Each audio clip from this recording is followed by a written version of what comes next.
Well, it sort of got sidetracked, really, isn't it? Okay. G'day out there in Peanut Land. You should be able to see us. Um, yeah, it had got a bit sidetracked, and I think you sort of got lost those points completely. As I said, hopefully Alan might join us in a little while. We'll see how his cold's going. He was sort of okay. He wasn't sure. He said he's better, but I don't know. We'll see where we're at. Yeah. So other than that, Farmers was just telling us Peanuts about how the weather's nice and planes keep flying overhead, and Farmers hates planes. He really hates, particularly these old ones. That, you know, don't you?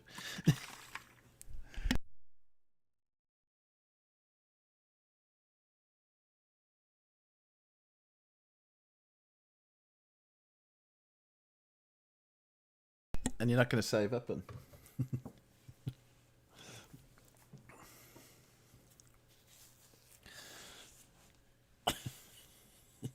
stuff like that. Fair enough.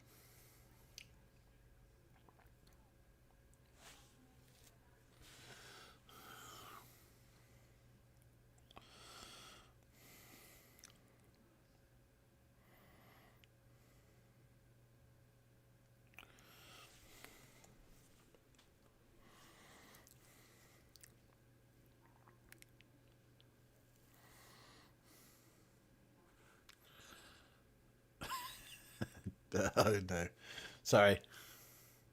Can't hear farmers. Can't hear farmers. Why can't we hear farmers? Ah, no, they can't hear farmers. Just say something, farmers. No, okay, no, they can't hear. This Clive's got the answer already. I saw. Yeah. Okay. Why can't we hear farmers?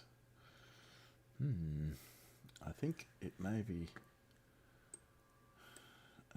OBS doing what OBS does, which is be a pain in the neck.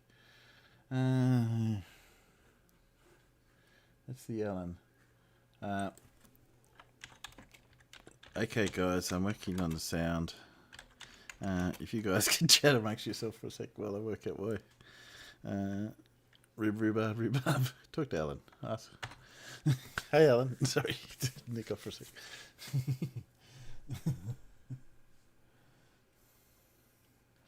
Oh, you don't like rhubarb?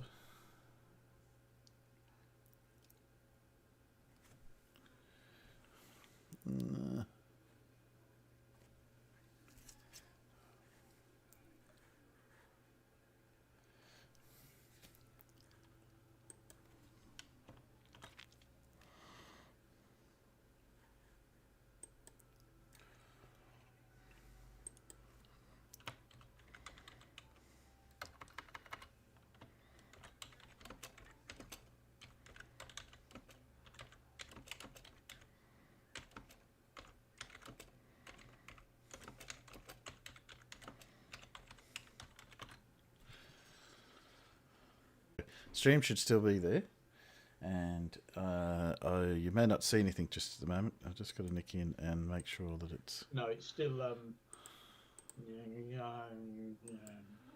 Yes, but in theory, it should pick it up again in a second. I hope.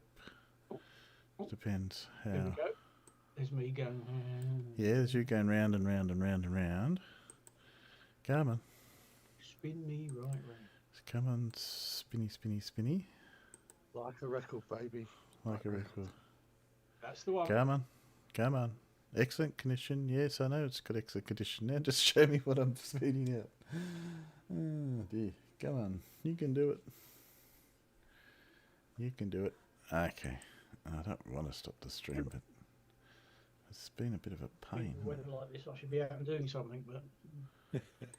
Was that the right caption for that screen capture, Farmer's Boy?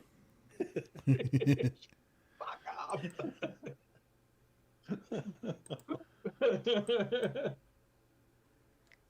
Honestly, if I'd have been in charge, I would have just muted him. But yeah, it's Blue's hangout. He let me. He knows what he's Yeah. letting himself in for. So as soon as I saw him in the side shot, I thought, oh shit, here we go. Okay. I'm going to dump that stream because it's just not picking it up. Okay. Sorry out there. No, you guys are fine in here. Just stay. But It's working fine for me. can you see you? Yeah. Yeah, I can with- see me. with your plane? Let me wave at myself and see what the delay is. Yeah. Because I'm not getting me. I can't, it's stuck on my end. Hey, it's Yeah. about 10 or 11 second delay, but yeah. Okay, Peanuts, can you hear me and see us? Just somebody out there. I'm sure you can, but I think it's just my end. Won't let me look at my own stream. Yeah, there is audio, but I've just I only unmuted it for a second because it's Yeah, it's weird. back. Oh, good. Speaker I don't can know. hear me, so Yeah, no. as long as I can be heard. Yeah, that was what started it. They said you couldn't hear you, and then everyone got upset because without your dulcet tones, it's it's no fun, is it? There, your Look, channel. I've come prepared this morning. Well, it says I'm on live twice. So I've been watching. Let's see what it said. Oh well, yeah. Oh, isn't it lovely when it leaves you? Well, that's really weird because the console is saying it's not working. But if I go into the stream, it is. So okay. Sorry out there, Peanuts. I think we are underway. Again, for the third, fourth try. Yes. So what was I saying before we got completely lost? We were talking about. I was going to say the Rumpus Show. No, we were talking about. Let's not have a Rumpus Show. Every show a rumpus, it becomes a rumpus show, you know. Dear. Yeah. Apparently, my wheelchair has some work to do. All right. Yes, I saw that. We could put you in a boat. We get one of those little putt-putt boats, and you could go up and down the drum. I believe the phrase is ramming speed. Yeah. Yes, Well, ramming speed. me, if I and the chair weigh 300 kilos and the chair does 2.5 meters per second, and there is a 250 millimeter by 300 millimeter by 3 millimeter metal plate sticking out the front of it. Yes. What is the result? Well, we could find out. Could you video it? What happens if you put a spike on the front too? So Hey, the foot plate's good. could enough. do with If you- adjusting if- volume. Timbo is louder than everyone else. Well, okay, I'll turn me down, and I can turn them up. Yes. So Alan, keep going. 1, 2, 1, 2. You're right. We're all good, I think. What were you saying, Alan? Did I lose you? No, I'm here. Sorry, good. I muted for a second because I mentioned the hacking cough doesn't go well when the microphone is Oh, okay. 2 inches in front of your mouth. No. Good idea. I figured you'd like me to mute before I started trying to cough my lungs up. Yes, and I had to. Yeah, that doesn't come across very well. No. And I was telling the guys here that we had a bit of a chat with Rumpus about the water level and establishing a horizontal on a small scale. And yes, he didn't get very far with that one either.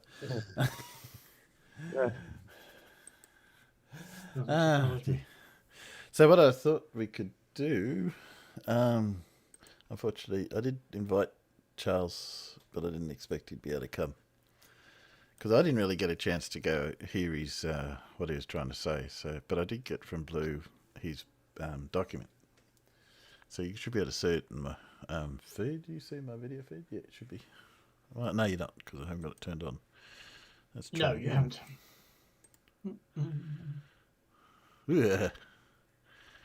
Bloody hell. Can you stop showing home videos of yourself, Paul?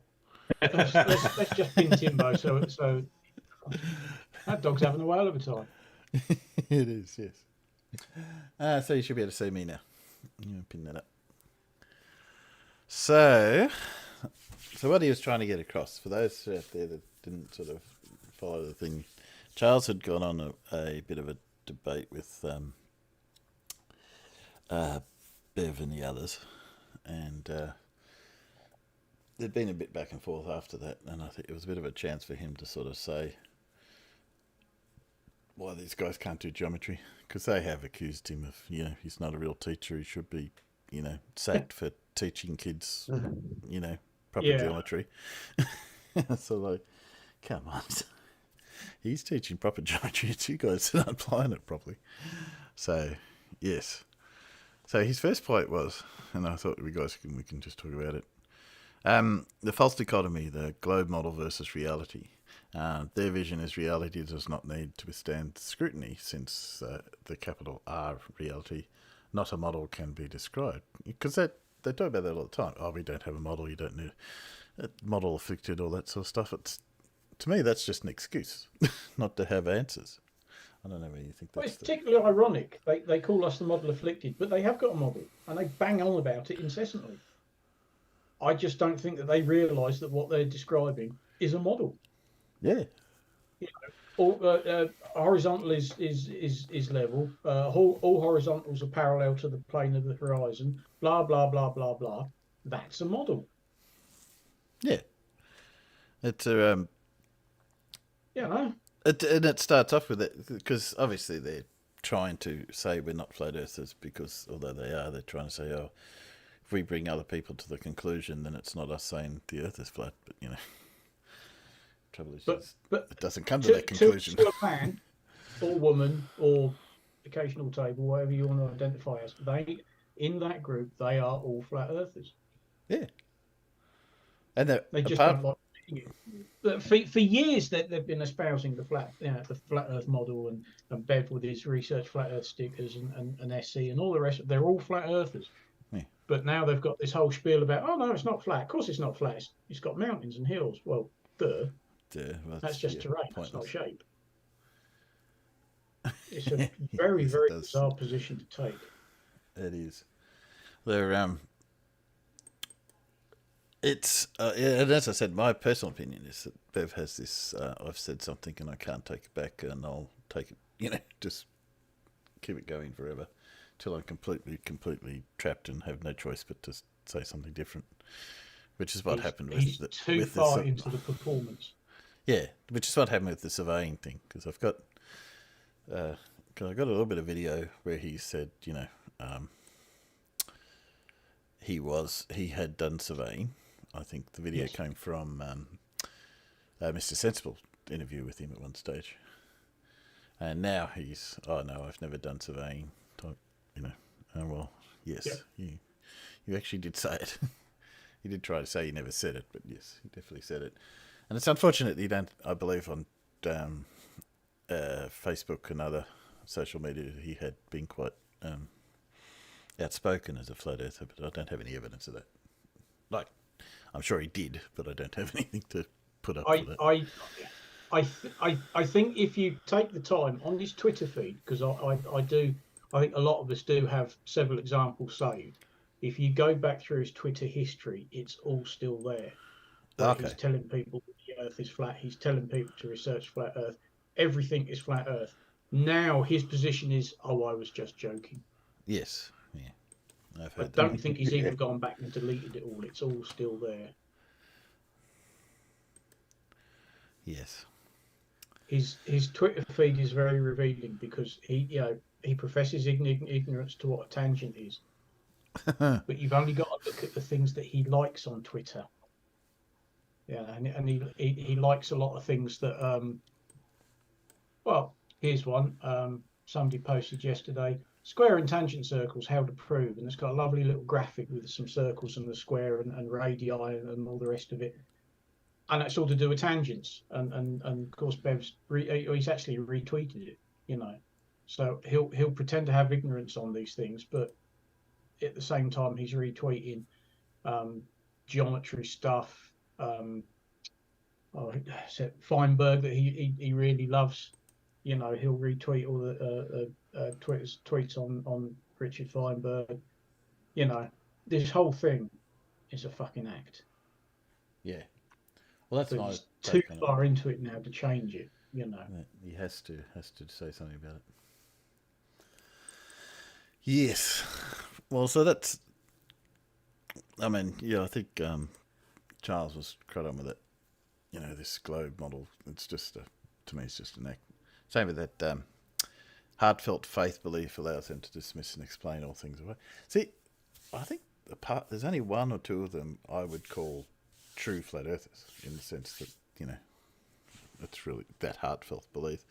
A lot of them are just there to be annoying, really, to be honest with you. Yeah, I think they're there for shits and giggles. Yeah, I think that's Jerry, for one, is one that's like that. He's just there to irritate people and thinks it's funny. Yeah. I know Bev does that to a certain extent as well. I'm never quite sure what Mike Jones's end game is. I think he just feels some superiority. Yeah, some superiority out of it. He has this real ego about himself, isn't he? Oh, his ego's off the charts. Oh yeah, what is it ever?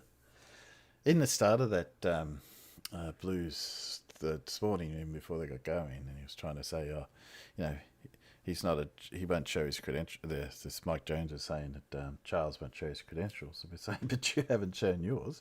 And No. two posts before that, he was saying how he's an Ivy League, you know, STEM. He'd done STEM, which it's all like, yeah, that's interesting, but doesn't mean a lot. What do you mean when you say It doesn't STEM? jibe with the comments that he makes, though. No, I know. You weren't paying attention. You can't criticise somebody else for not showing their credentials if you won't show yours. That's I right. mean, I have copies of my. I did the similar course to Bev. I did a BTEC ONC course, except mine wasn't in building studies. Mine was building services engineering, and I have a copy of that. Well, obviously with, you know, my details deleted from it, and the same that I went on to do a higher diploma in building services engineering. I have a copy of that. If anybody was to say, "Oh, go on then prove it," well, there you go. There it is. And When Mikey Jones says STEM, it just means he can't afford the buds or the flowers. Yeah. Well, I don't think there is a STEM, like there's STEM subjects in a sense, but there's not one subject that's just STEM, is there, in the MBA? Maybe there is, I don't know. I have to look that up. It just seemed a bit weird. Yes, but as we say, you then one breath say he's not credible because he won't show his credentials, and then doesn't do it himself. So then it's, sorry, just checking what was going out. So faith also means they don't really listen to or have any desire to understand the globe, since it's just a fictitious model. Why pay attention to fiction? Yes and no. As I said, there's only a couple of them who have a faith thing. I think there's one or two that are probably sort of trying to understand, but have fallen onto that side and think that they're in the right camp. The rest just don't listen because you can't win an argument if you listen to what the other person's saying. I think that's a bit of what's going on there. yeah, You know, arguments along the lines of, you know, I've got shares in AutoCAD, so therefore that's sort of like, well, what does that prove? Anything, you know? You don't know how to use AutoCAD just because you've got shares in it. You don't know the limits of it. Even go to Brian, I don't know if you guys, oh no, you did, because I played it last time, didn't I? Brian, Not So Logical's thing with the geodesy, whatever that is. I can't remember the name of that program. I know it starts with Geometer or whatever it is. Oh yeah. Oh no, I can't remember what it's bloody called either. I have looked into it a few times. It's not a bad geometry program. And as I said, it does have more accuracy than AutoCAD in terms of precision. But you're talking about precision, it's just, it doesn't do anything. It just creates lines and angles and calculations. So it's still just a program. It's just software. That's all it is. It's essentially a very nice graphing calculator. Yeah. That's it. Just because it says something doesn't mean that's what geometry is. It's still taking some programmers decided to what they put in, what they don't put in, and how it operates. It's not proof of anything. But that complete misunderstanding they have about point. Actually, I think just generally everything, they seem to have a misunderstanding about points and reference points. Because that's what the angle on the side of a circle or a sphere is it's at a reference point. It's not that that point itself has any information, but it tells you where that information is relative to. Just comes up all the time. No understanding of this reference point. So it comes same with the horizontal and vertical, you know. And vertical plane to me is go on, no one. I was going to say it comes down to this their inability to go from the absolutes of mathematics and geometry, which so a point is a point has no size. No. To in the real world, you can draw a line, but of course a line isn't really a line, because by the time you've drawn it out, it's 2 or even 3-dimensional, depending on whether you're going to include the thickness of the ink that you've laid down. Exactly. And the biggest one that always gets to me is this misunderstanding of I was going to say virtual geometry, but when you talk in virtual space about, X and Y and vertical, etc., and then you bring it out to physical space, you've got to understand where you're talking about. So if you talk about an X and Y grid, you can say, oh, well, X is up to page is vertical. And as I say, if you draw that on a piece of paper and pick up the piece of paper, is it still, and turn the paper around 45 degrees, does that mean it no longer is a grid or it's no longer vertical? I said, in reference frame of discussion it is. And that's... Yeah. And same as if you draw a line on a piece of paper, pick up the paper and curl it into a cylinder, is it no longer a line? When does it stop being a line? It's because it's still a line. The paper's changed, but the reference is still a line. Yeah. That's right. When does it stop being straight? Yes, that's right. And that's the Euclidean stuff, etc., that Charles was going on to next, I think. I always find that a lot of people don't understand that Euclid may or may not have been a person. We have no history of him, except that there was a school which they believe he may not have been the founder of in Alexandria. I could be wrong about the place. And all they do know is it seems to be a collection of ideas and then maybe some other things added on top of it. So, given some of the stuff that's in that Euclid, it was also used in Egypt for pyramids and stuff like that. I personally believe that it was a collection of information that they had gathered over many years and put into one piece of one material. I think the problem is there's no contemporary evidence to go with him of the time. It's all, written after the fact. Much later. Well, there's no records from any original writings. So I think the earliest books we have were several hundred years after the Euclid actually originally published it, and they were copies of copies. And that doesn't mean there's anything wrong with what that information is. It's just trying to understand that it's just a collection of information people put together to sort of, like a instruction book or a textbook on what people thought at the time. It's not a Bible. It's not it's just a first attempt to try and put these things down into some sort of framework, I suppose. Yeah. And it's what one might call a start. Yes. Yes, and it goes up, it doesn't cover everything. That's why you have non-Euclidean and Euclidean. And was it Paige who made the comment? So I think someone put in that she was saying you can't have Euclidean, non-Euclidean stuff, or there is no non-Euclidean. You can tell when people have been listening to Bev too much when they come up with silly statements like that, Bev who tries to say there's no such thing as a tangent, and the way they talk about radii. To them, a radii, if it's not a line drawn from the centre to the edge of the circle or sphere, it's not a radii. The radii is the line, whereas obviously the radii is the distance, or however way you want to determine it. It's the concept of size. Sorry, Alan, you were going to say? No, I wasn't going to say anything. Oh, sorry, mate. I thought I started talking over you. I was doing the rumpus. Utter. Utter.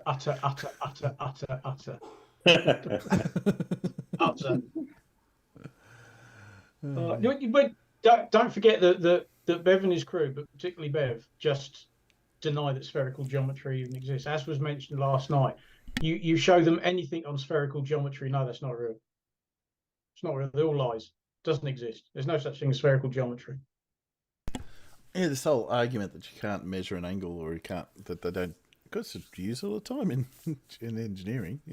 Well, not all the time. I use a lot of curves and stuff in my type of engineering, my type of road design. If I've got to have a road come off a curve at a particular angle, though, obviously, what do I do? Just guess, or do I actually have to calculate it? Well, I mean, spherical geometry is used a lot in physics. I mean, how else can you understand a cow?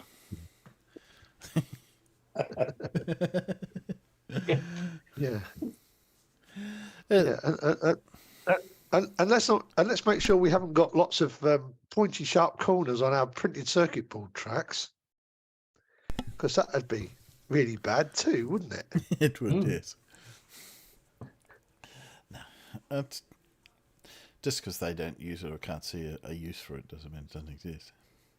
There's a whole lot of other geometries that, as I was looking into it, that I haven't even touched on. That I've never heard of that type of geometry before. It's very specific to a particular comment, but it's still there. Well, I mean, spherical geometry and Euclidean geometry are only two examples of many, many kinds of geometry. That's right. And so many of them are used for very specific purposes. Doesn't discount any of the others. Yeah. Yeah. So, yes. So Charles got onto this one. The inattention to deliberate. When globe folks painstakingly make distinctions using precise language, these extra words are criticised, and then weasel words like a lawyer trying to get out a guilty client on a technicality.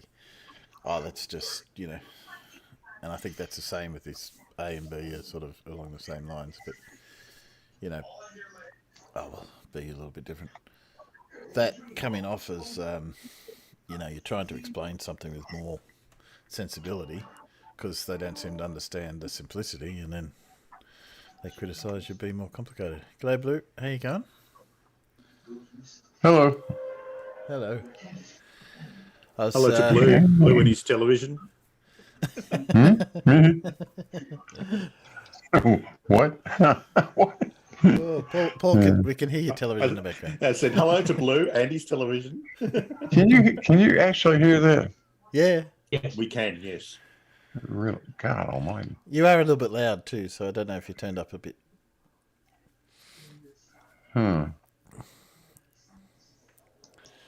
Anyway, yes. So I don't know. I didn't see you come in, Blue, so I don't know how far you're in. I was just going over Charles's points without rumpus. Because I've got to admit, I didn't really get to pay attention very well this morning, so it was a bit of a chance to see what he was saying and have a bit of chat about him. So we'll just up to the inattention or deliberate, which was just basically that usual stuff as we've all explained. How they don't like it when you get too technical, but they don't accept it when you try and simplify it. They say it doesn't work because it doesn't fit into something or other. Yeah, that's just flurfism, really. Unable to distinguish between technical versus practical detail. Technically, plumb blobs diverge from each other on the Earth, but this effect is practically measurable. Well, that's not actually true. I don't think. I think it is practically measurable.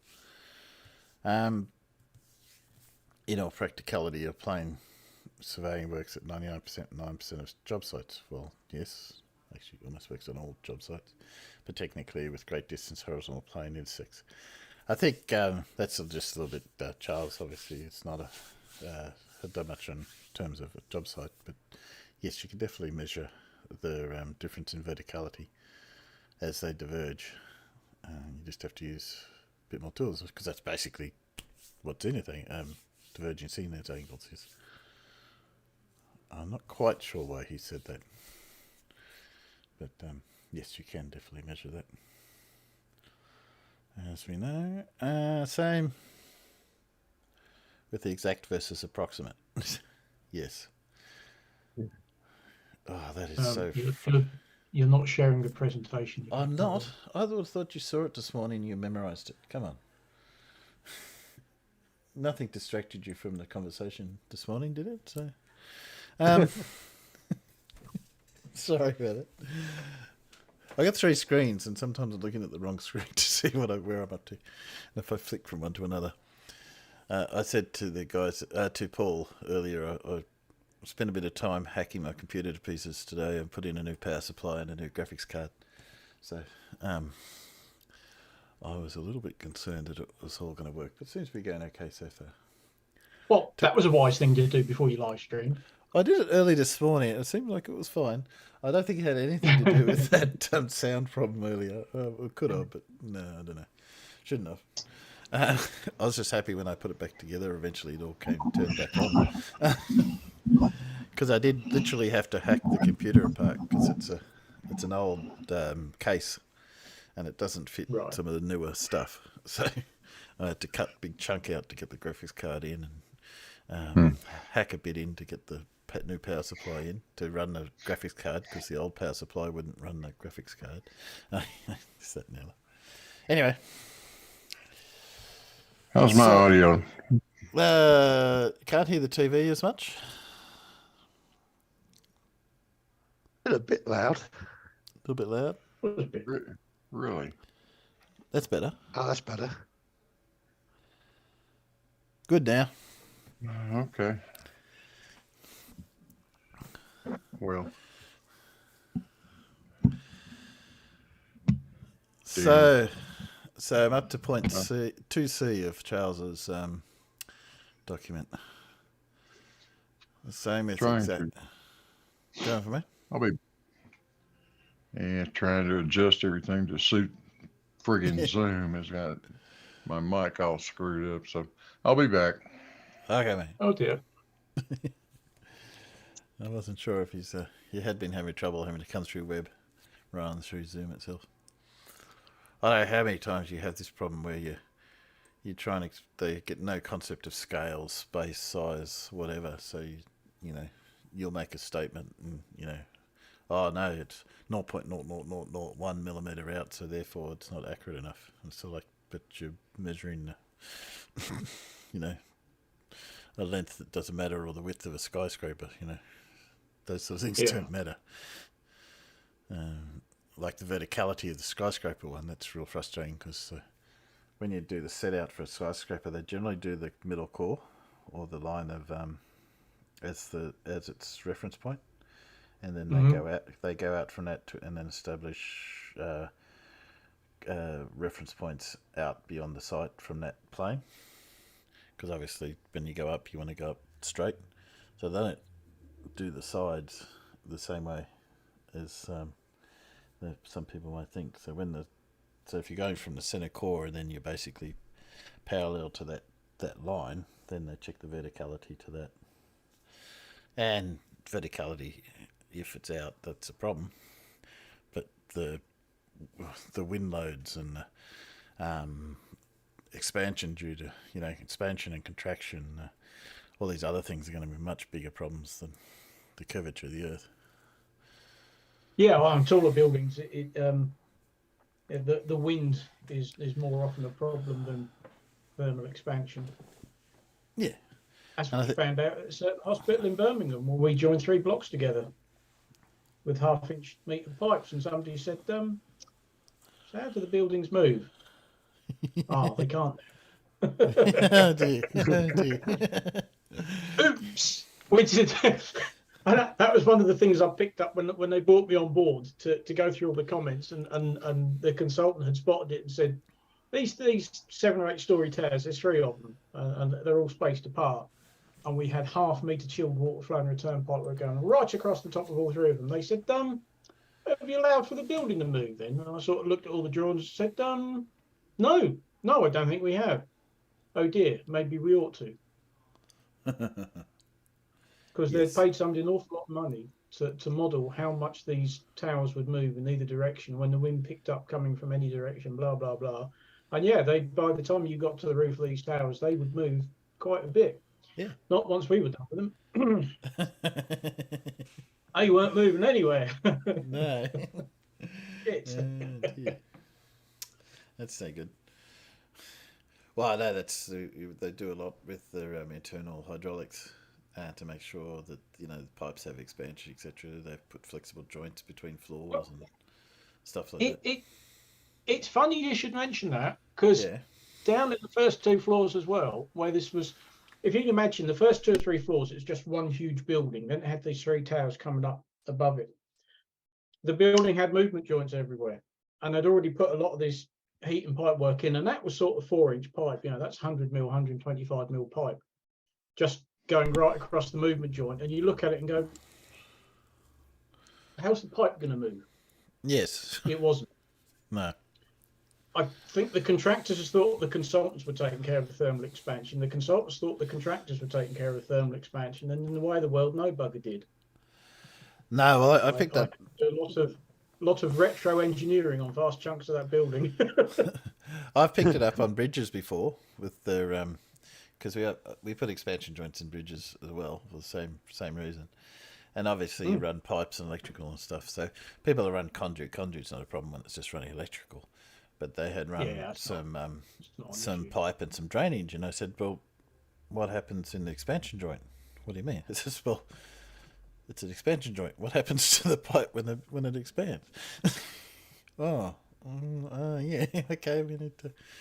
It tends to burst. Yeah, you need to put something in there to allow for that. At least some flexibility, or put a joint in so that it'll, can stretch or whatever. I mean, most bridges, it's only moving, maybe up to 50 to 100 mil, but you get a big joint like the, what's the one, the one that goes across in France. That's only got one big expansion joint on the end, and I think it moves something like 1.5 meters or something or other. It's quite phenomenal. Yeah. Sorry, Alan. I mean, let alone the building movement joints. If you've got a long run of heating pipe, you generally allow expansion of 1 millimetre per metre. So if you've got a 50 metre run of pipe, that's 50 mil. That's 2 inches. So that pipe's going to expand and contract that much on its own. Yeah, that's enough to rip joints apart. And it's a very good rule of thumb. Allow 1 millimetre per metre, and you won't go wrong. So yeah, you can't just ignore it, because you put that stress strain through the pipe enough times, it's just going to go fuck you. And Paul did the calculations in his head today about the curvature of the Earth, didn't you, Paul? Yeah, I was. How you were talking about horizontal, and you were talking about establishing something that could be done in reality, blah blah blah blah blah. I was thinking, well, what if you worked on a 100-metre work site where you're in the centre and you've got 50 metres each side?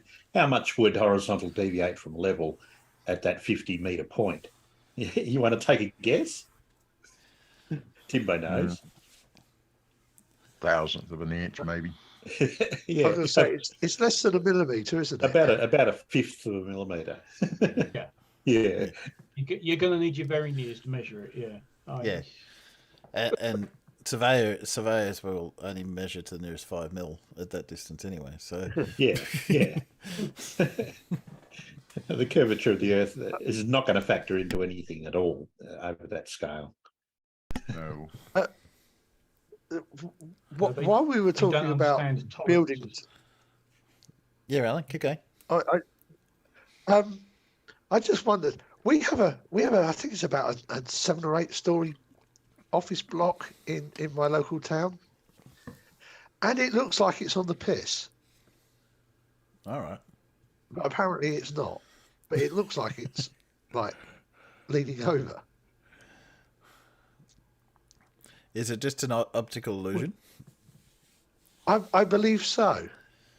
Because it's not that far out. Because if it was that far out, it'd have fallen in the bloody river by now. Well, you'd get stresses on the in places they don't want stresses. Yeah. There are a few, because I had someone at work trying to explain. She was saying, "Oh yeah, no, there's this place where it defies gravity and it go, And I said, "No, it doesn't. It goes downhill." He said, "Oh no." I said, "It's just there is no place that defies gravity on Earth. It just looks like it's uphill when it's not." There are a few places that just the terrain, etc., give the impression that it's the uphill is a different direction, and you get a level. Oh yeah, because you've got there's that place in Australia where it looks like when it rains, it looks like the water runs uphill, doesn't it? Yeah. Oh, there's a few around the world. I know there's a couple in Britain as well that I've heard of. Yeah, there's a road in Britain, and mate, if you let the handbrake off your car, it looks like it's rolling uphill. Yeah, but it's just the way the trees are sloped and the hills around the side, and maybe a building slightly off or a fence is slightly out. That people just get this visual impression that it's the fall. That's why you can't use your eyes to work out whether something is you level. mean you don't trust your senses, Timbo? No, I don't. I did survey for long enough to know that you can't trust your senses. Exactly. Yeah. But yeah, I mean, it's true because I've got a telegraph pole at the end of my front garden, and I sit in my room, and it looks like it's canted over about 10 degrees. Yeah. And I spoke to the BT engineer that came out to check its condition. Yeah. And he put his measuring thing on it, and it's like less than 1 degree of tilt on it. Yeah. Nah, it's just people's impressions. And he said, and it ain't going. And he says it ain't going anywhere because it's been there since 1952. Yeah. Well, mind you, I don't always trust people who say that, because although I'm sure that one particular is fine, doesn't sound like it's a problem, but I have heard other ones saying, the logic being that, oh yeah, this big cracks appeared. Oh yeah, but the building hasn't fallen down for 20 years. Actually, that's when you start to worry about it. When it's been up for 20 years and cracks appear, then yes, there might be a problem. It's taken 20 years for them to show up. They're yes, Paul, exactly. Surveying. Number of times I've gone out and we set up the instrument and the bug says, oh yeah, that falls down. I say, oh no, I think that falls up, and then it's not until you actually get out there you realise what's actually really going on. Or something you think, oh, this is pretty flat, and you come out and it's got a metre drop. You just can't tell. You think you can. And then I used to do it for a living. You still get it wrong. You think you know what's going on, but just it isn't. Not until you measure it. You can't always trust your senses. Ask anybody who has to do instrument flight rules. Yeah. That's right. Where are we up to in this? We could probably push it along a little bit. Concepts of switching on the fly. Glad we're talking about spherical triangles. Yes, trying to explain. Yeah. Yeah, one type of triangle versus another, and they just go back and forth between it. Oh no, you can't have a triangle with more than one. Well, you can if it's spherical and that the whole thing of. It's important when you say it's a spherical triangle. And I say, but triangles do such... Yeah, but I just said it was a spherical. That's why we use the word spherical in front of the word triangle, so that you know what we're talking about. And that happens all the time. Like straight line versus line versus, when you put something in front of something, it's for a reason, so that you know what the context is. Yeah. And you can't just take that away and say, oh... You say all triangles do such and such. No, that's not what we said. And yeah, that's the loose use of terms, opposite versus. Opposite, that's the one that gets me on that proposition 29. It says opposite angles, but I don't know, when I was taught, opposite angles are only opposite each other within the same line, so you can't be in that where they're opposite sides on the other line. That's not an opposite at all. Not in terms of geometry terms. So, I don't know. we all know that they have no concept that, well, pretend not to have any concept of that. Is it postulate? Whatever it is, 29 postulate 29 is it? I know it's 29, whatever it is. Proposition. Proposition. Okay, I keep losing track of which is the postulates, which are the propositions, which are the books, etc. To me, it's all geometry. Yeah. Inattention leads to endless straw manning. Yes, well, that's pretty much what it goes on. Yes, Mike Jones has a PhD in his skill, so therefore he knows everything. Yeah, well, we all know what Mike Jones is like. Lots of bragging, lots of boosting himself up, but not a lot of evidence. And should I say it? Belief geometry is prescriptive rather than descriptive. Oh, please. Utter. Insert whatever you like here.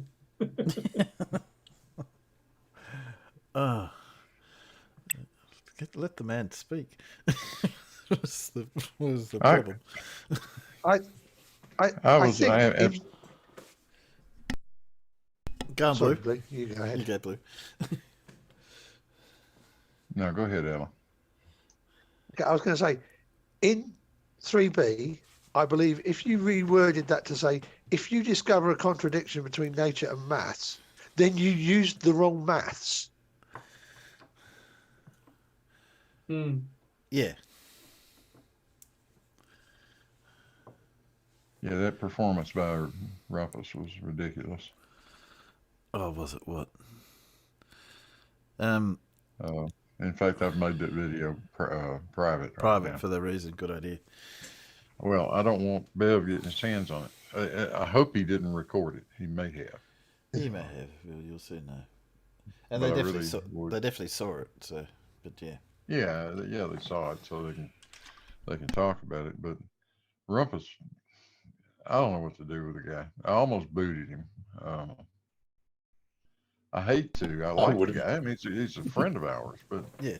and all of that. But Jesus fucking Christ, Rumpus, if you're listening, please don't ever do that again.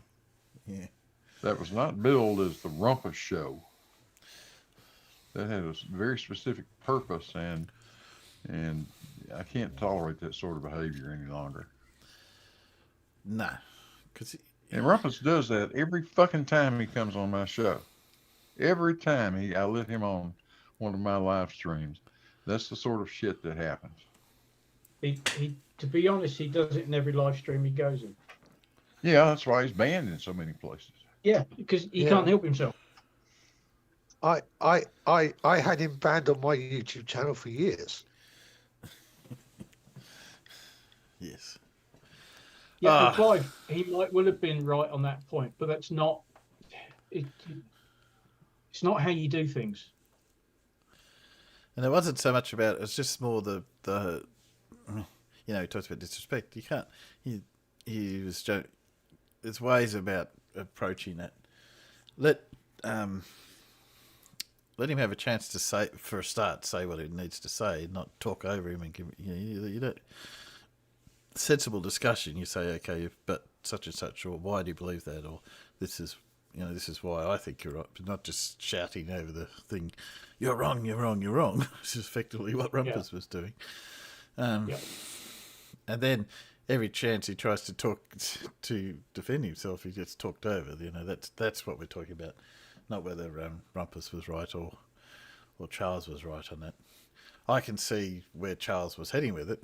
Whether he's used the right term or not is let other people decide. But you've got to give him a chance to put his point forward.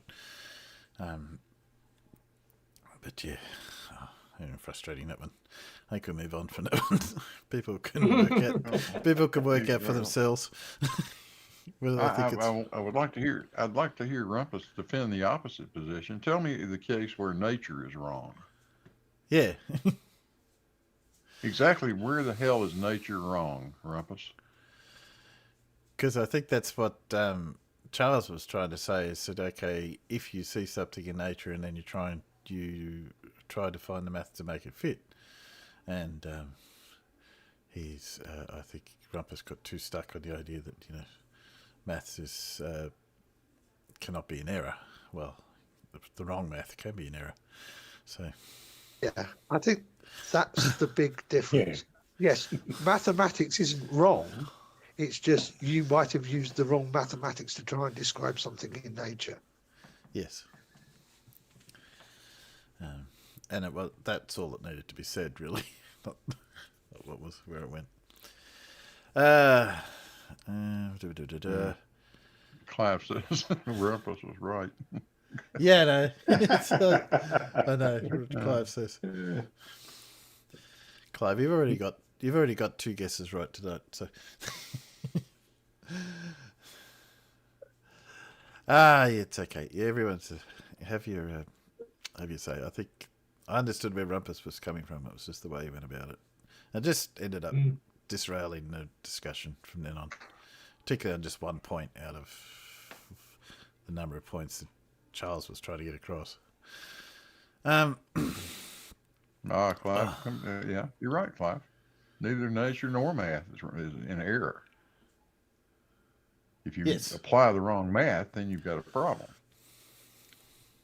But we never were able to get to that point. Yeah, that's what we're trying to get to. Yeah. I mean, as a point, there's nothing wrong with the mathematics of Newtonian mechanics, right? Yeah. I mean, the mathematics is all correct. It's just that in certain circumstances, that mathematics doesn't adequately describe what we observe. Exactly. Yeah.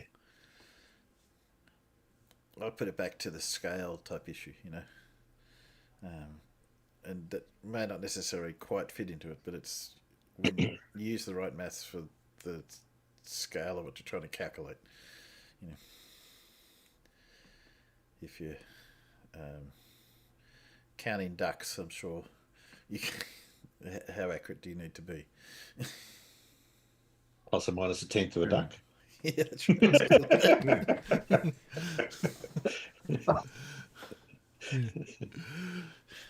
Is an average duck enough? Yeah. If it's a big duck, it's at 1.5 ducks, or is it just one duck? But the weights are different. Yeah, it's all matter what you're applying, what you need the information for. Well, a duck that's underweight is an out of luck duck. Well, I was going to say Jaw Farm, Paul. I don't think any ducks come out of it well, do they? in the long run. In the long run, no. No, ultimately. Yeah, I don't see the sort of person who's got this little pen down the back of these pet ducks that he hangs onto. You've got. Yeah, I almost can imagine you having this naughty corner of ducks to get special treatment. I mean, I've heard of rescue dogs and rescue cats, but rescue ducks? No. No. Yeah, feels like rescuing any. Dear. Because I don't think we didn't get to talk. You didn't get to talk properly about the hump and drop, etc. Really, they're just the whole concept is just lost on them. And any time that someone talks about a hump or a drop, the hump really is the one to me that sort of shows that they don't really understand when they talk about a hump, when they talk about the shape of the earth. I know it's a way of describing it, but it really shows that you don't understand equal elevation versus topography changes or elevation changes. And you've got to understand when you're using one or the other. I think we've gone over that. It's a curve, yes. So it's that stupid argument if you travel 1 mile in this direction, you get an 8-inch drop, and then before you go for another mile, and you get another 8-inch drop, and then come back to the original start point. Well, how do you get back? Well, because you don't. Well, it's quantum erasers. It's quantum erasers Bob and Ellis argument, isn't it? Yeah. Oh dear.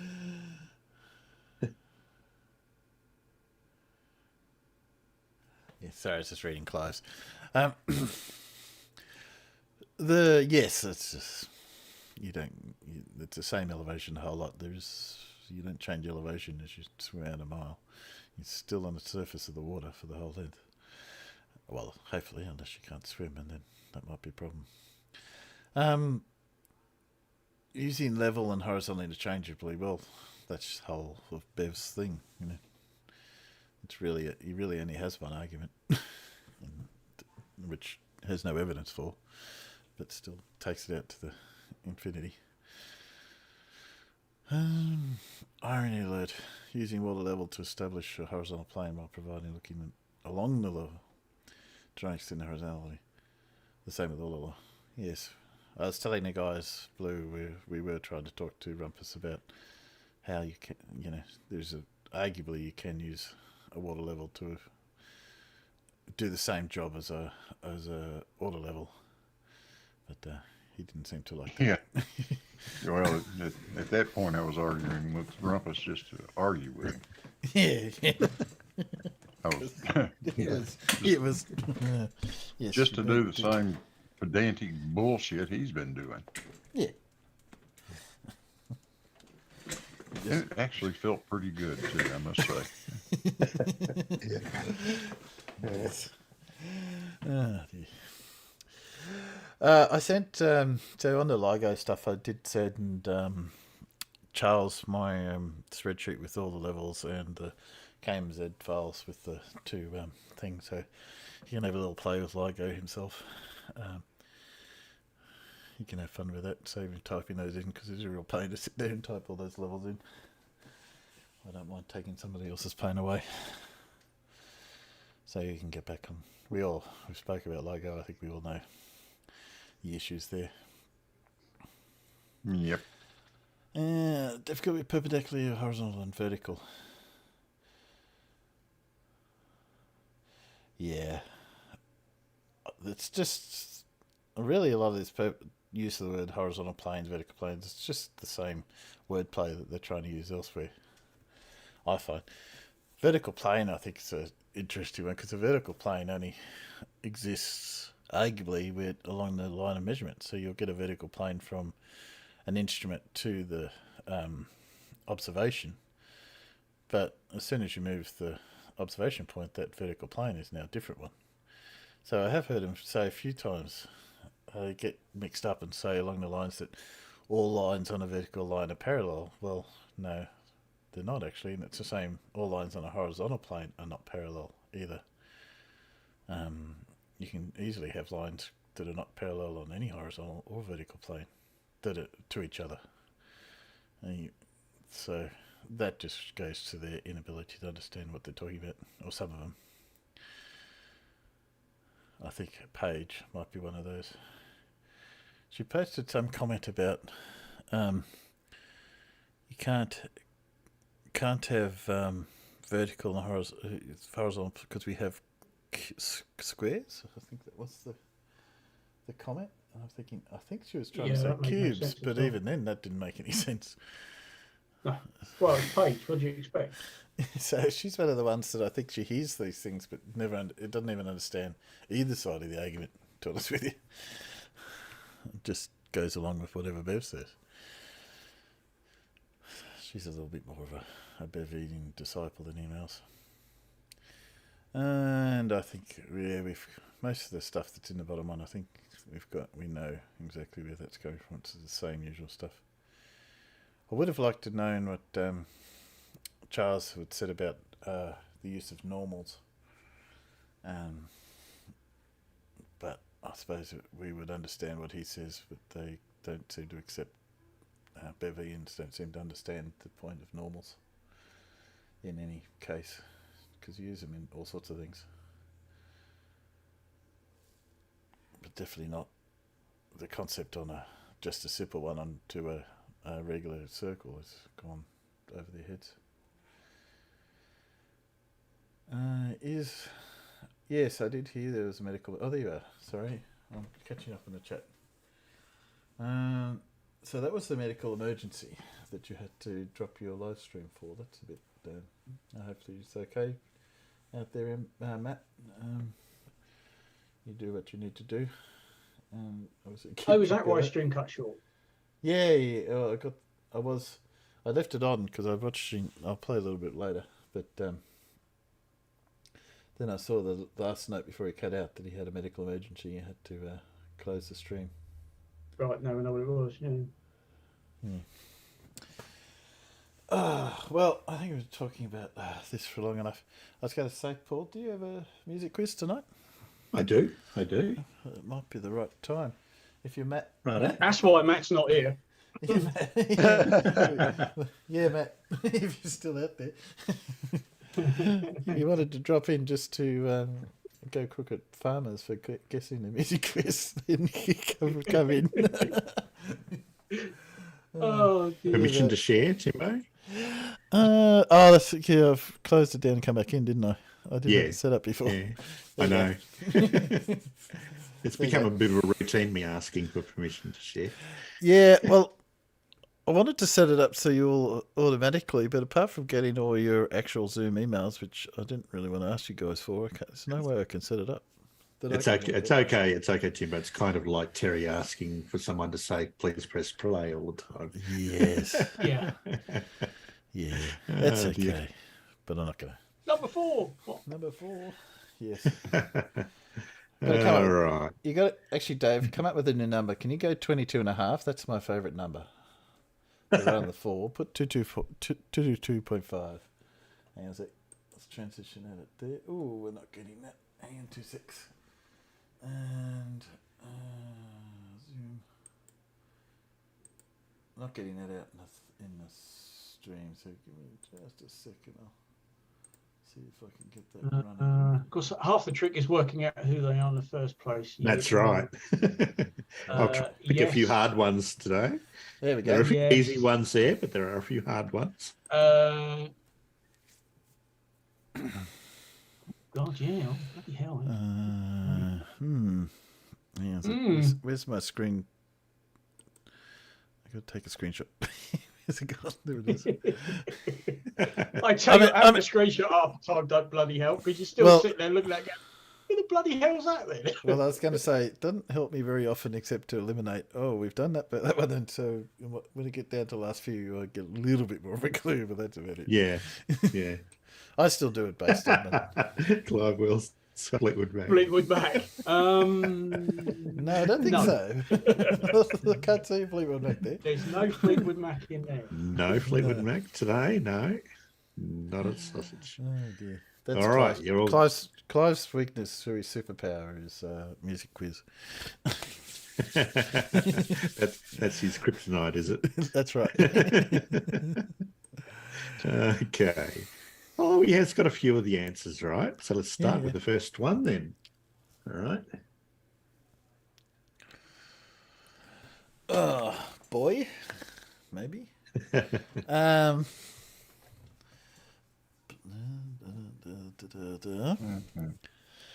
going to go Mudda Mudda. Now, you're probably going to associate this song with the incorrect band. Probably.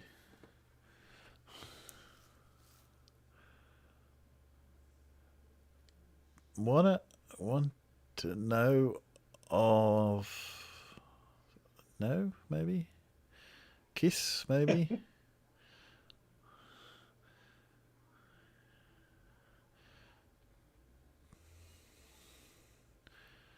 K, 3-letter word starting with K. My key. Is that my key, you think? To something, my key? Well, it's just the first thing again. Ken. No, it's not key. Obviously, it's not key. Carry me home to see my kin. Big wheels keep on turning. Big wheels keep on turning. Carry me home to see my kin, I'm assuming. Is that the words? That is. You've got the correct words. It's Proud Clearwater Revival. Ah, but they didn't invent the song. Well, they should have. They did. I don't care what they did. I'm telling you what they should have done. And I think Proud Proud Mary is kept Dave Cannabis has said is the correct name, isn't it, for the song? Proud Mary Keep On Turning. No, No, different song. different song. It's not Proud Mary.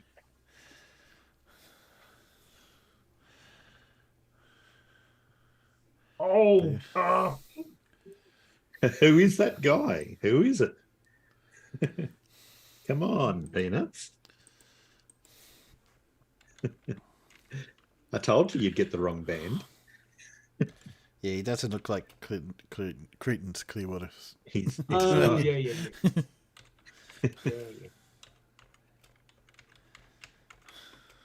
Anyone know?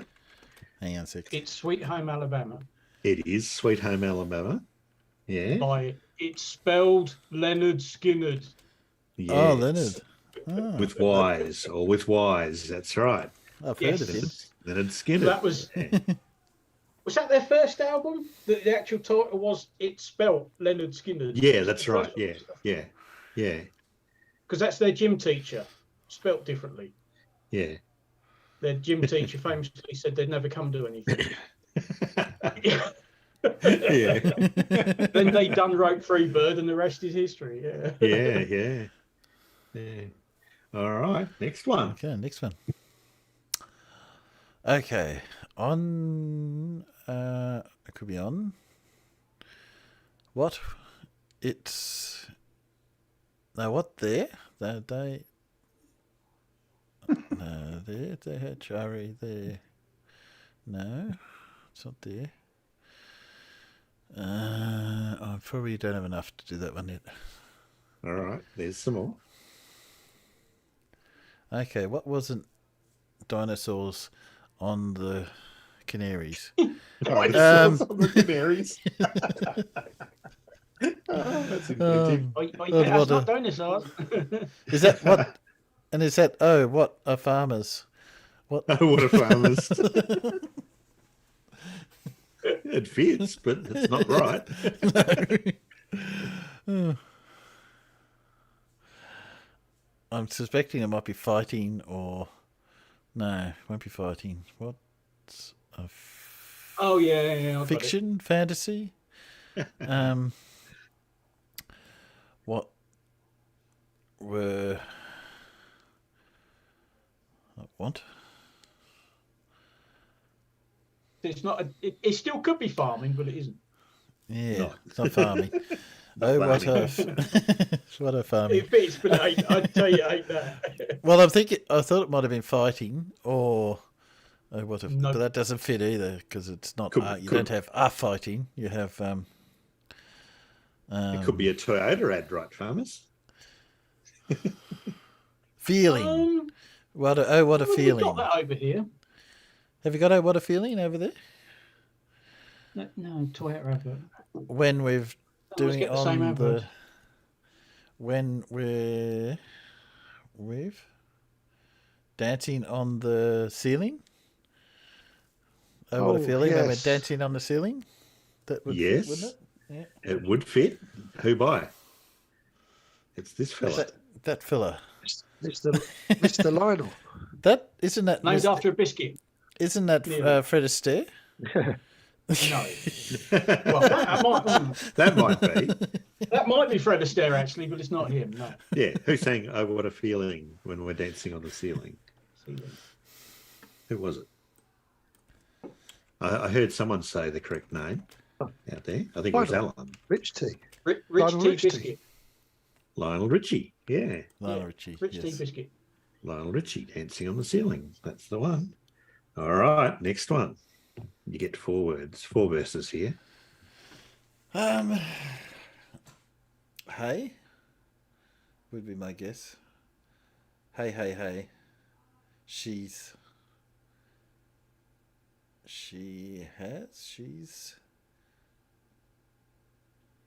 got. Then I'm lost after that. I'm just.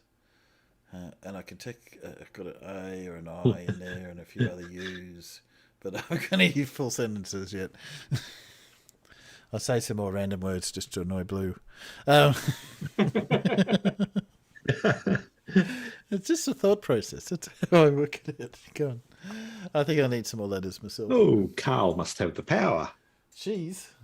Hay. I had hay. He's just repeating what I said. Oh, sorry. Microphone.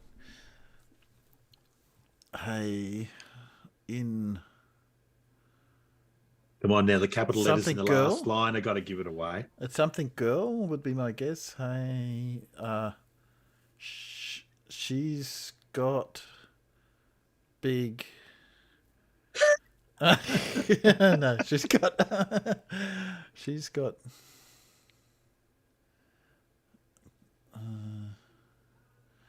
E's. It's not eels. She's got.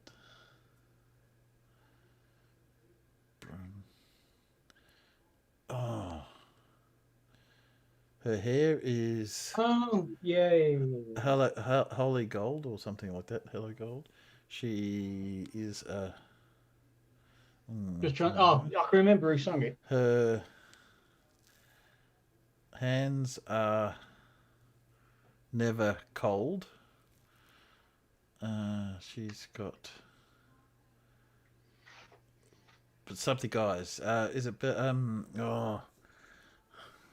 Come on. Oh. She's got Bet Davis eyes. Bet Davis eyes. That's I was trying to think of it. Yes. Betty Davis eyes. Betty Davis or Bet. Yeah, Betty, yeah. that's the one. All right, who sang That's it? that's the song. She's got Betty Davis eyes. Yes. Ah, the trick is remembering who sung it. Yeah. Yeah, I know. Come on, someone can Google for it, surely. Yeah, I've already done Shall I that. put you out your misery? Kim Carnes. Kim Kim Carnes. Carnes. It was Yeah. indeed. Kim Carnes. Betty Davis eyes. Yeah. Oh, yes. Yes. She got a gravelly old voice, hasn't she? Yes, she has. She always looks I like she's think I- surprised, doesn't she? Yeah. Yeah. I think I've actually got that song on my phone. Yeah. Don't think I've got that one in the collection. All right. Next one. And there's an and. There's an and in there. You noticed that? That should give it away almost instantly.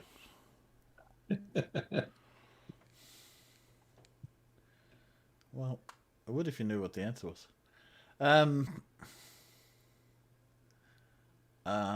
Yes, Carl, that's followed by Millennium Hand and Shrimp. Bugger it. Bugger it.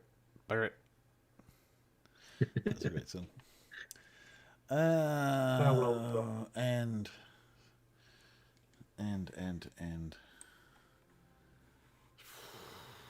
Oh, yeah, of course, it does a bit. Yeah. Well, only if you look at the people Yeah. that know who they are, I think.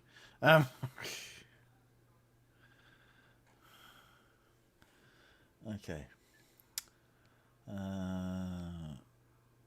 Oh, yes, his name's changed over the years, hasn't it? It has. Yeah. It got added to for some reason, didn't it? Well, Up in I think it got added to and then it got took away again. I'm not quite sure. It's, Up in Heights, up in the. It's usually love or something like those lines for lyrics. Oh, I wouldn't be surprised if the Peanuts have got it almost. Look up in the something or other. Yeah, I got that far, Carl.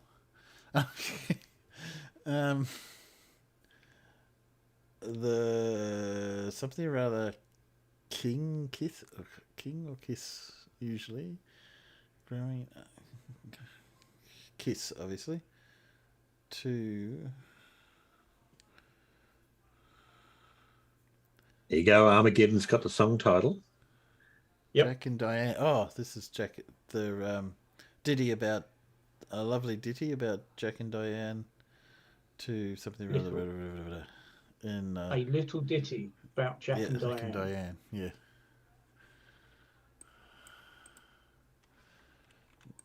Now, Star who Trek sang by that? the firm.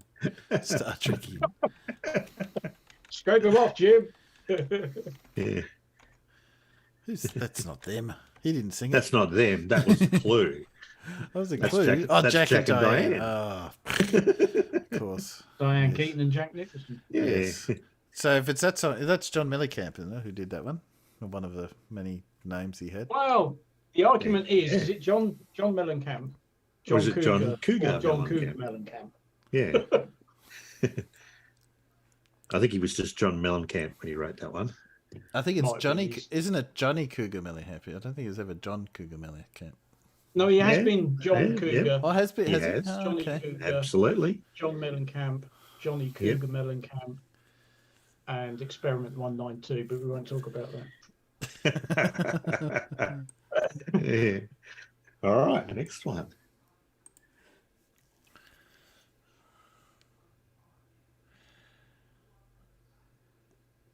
What's up the and what? What? Where? No, where doesn't fit. You're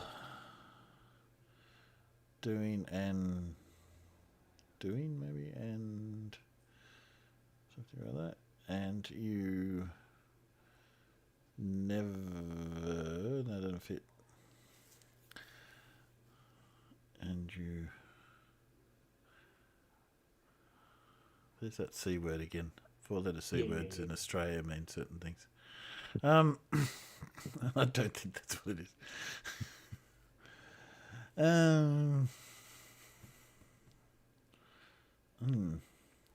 No?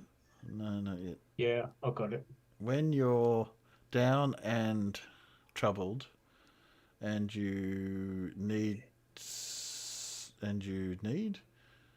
some lovin', come, is that it? Something along those lines.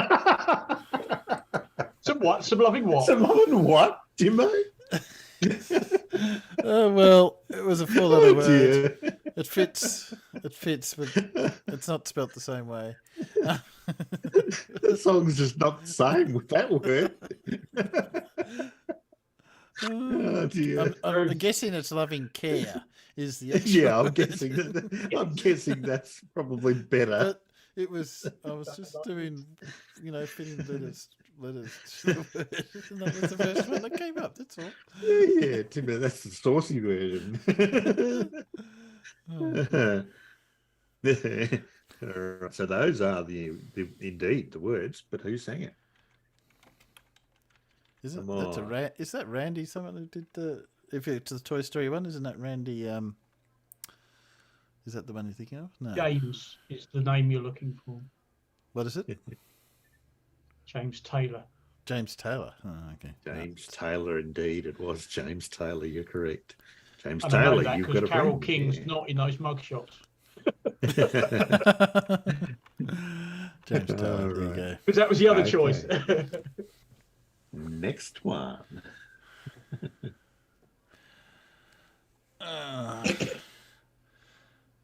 Then take. There's too many things that could fit in. Take on you. Carl, it was Woody and Buzz sang it. Yeah, no, They did actually. no, they didn't sing. That was in there. They didn't sing it. They don't. It was a Right. deliberate thing by someone wanted to make it a musical, and because I'm a big Pixar fan, and they didn't want to do a musical, so they just did a whole lot of good musical tracks over the top of the Yeah. montages. So yes, I know down the road. So I kick something down the road.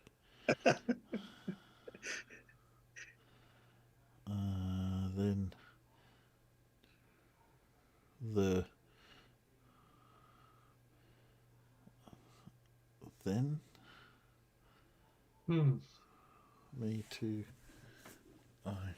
well, I'm guessing kick something down the road that fits.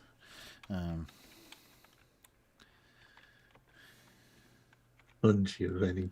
No, not Don Giovanni.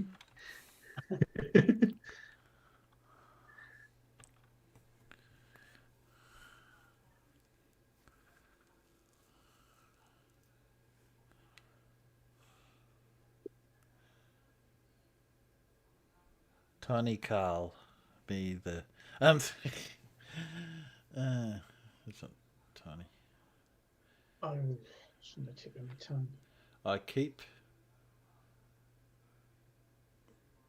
something down the road. I keep blowing down the road. Yeah. That doesn't make any sense. Let's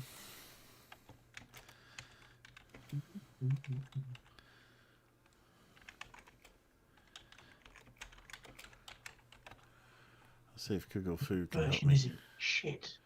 Call Me the Breeze, is that the song? Yeah, you got the words. They call me the breeze. I keep blowing down the road. Well, I know who did it because I found it, but Peanuts got anyone? Have you got it, Farmers? Well, Not another Leonard Skinner, no. we've already had Leonard Skinner. Well, I think Leonard Skinner might have played it, but they didn't write it.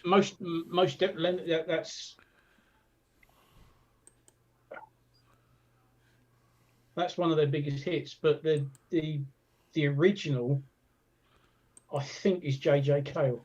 It is indeed J.J. Yes. Cale. That's what Call I've me got. the breeze. It was a big hit with Leonard Skinner. They played it an awful lot. Yeah. Certainly part of their live repertoire. Well, it is a good song. Yeah. All right. And Clapton did it as well, didn't he? Yep.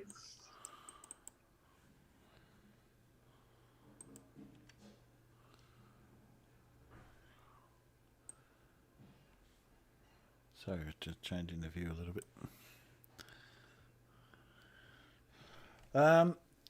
So, Love In was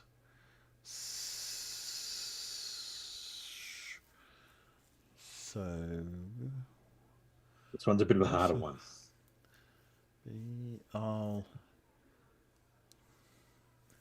Something or other got the Clive Wilson. something from you. If in doubt, guess Fleetwood Mac.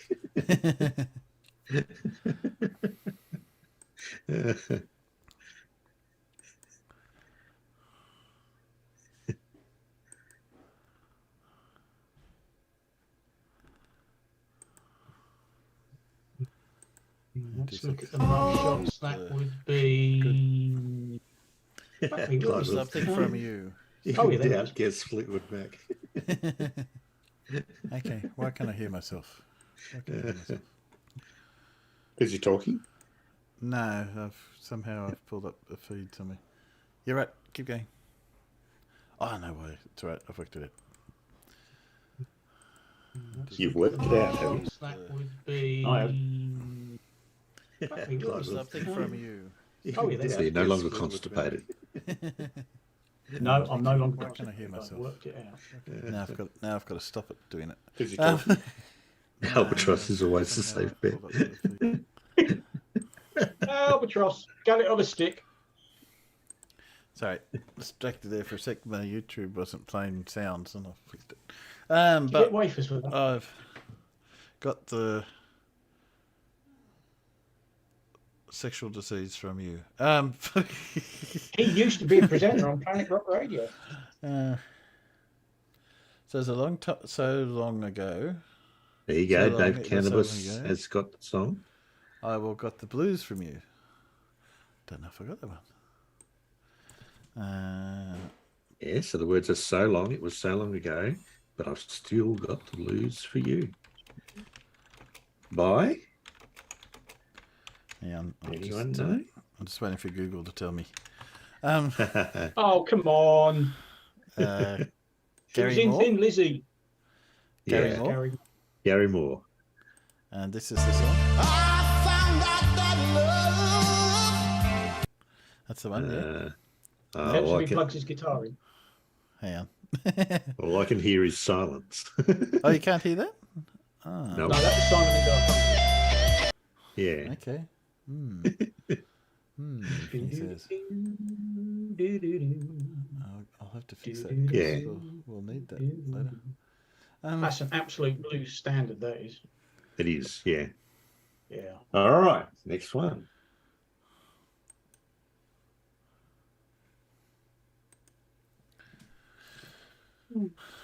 Quite a popular song for its time, this one.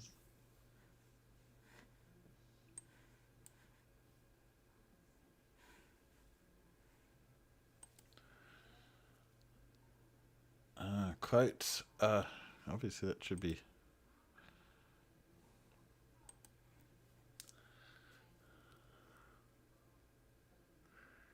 In is not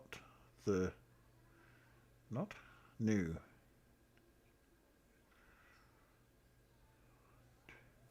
I want the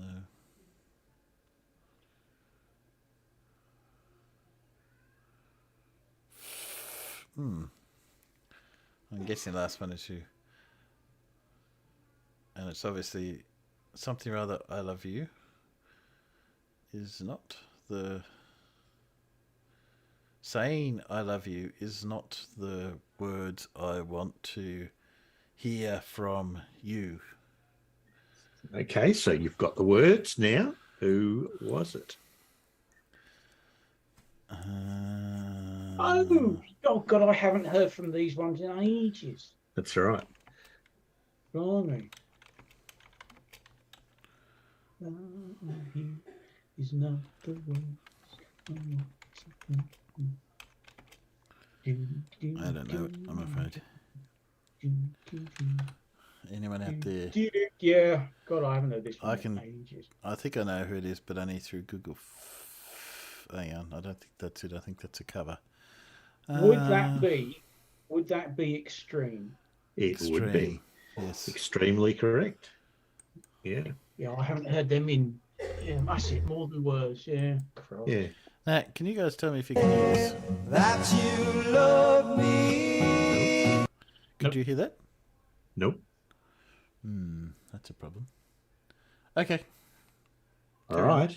Carry on. Next one. This is a blast from the geez, 70s, I reckon.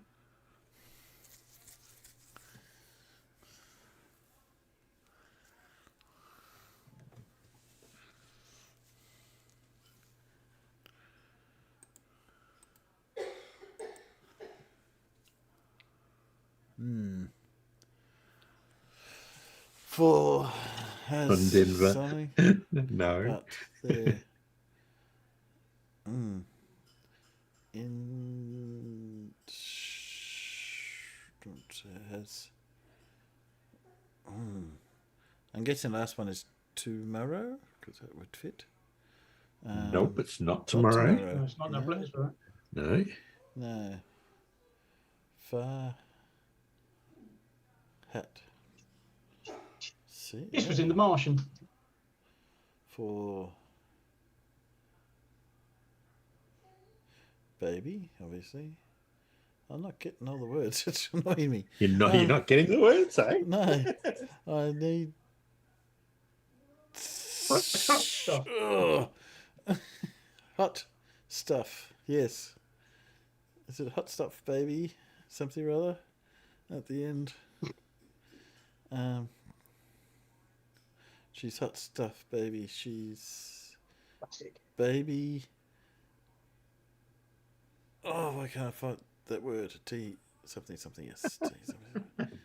Oh, In there you the- go. Carl in- Edwards has got the singer. Donna well Summer. done. Well done, Carl. Yep. Yeah. Hot stuff.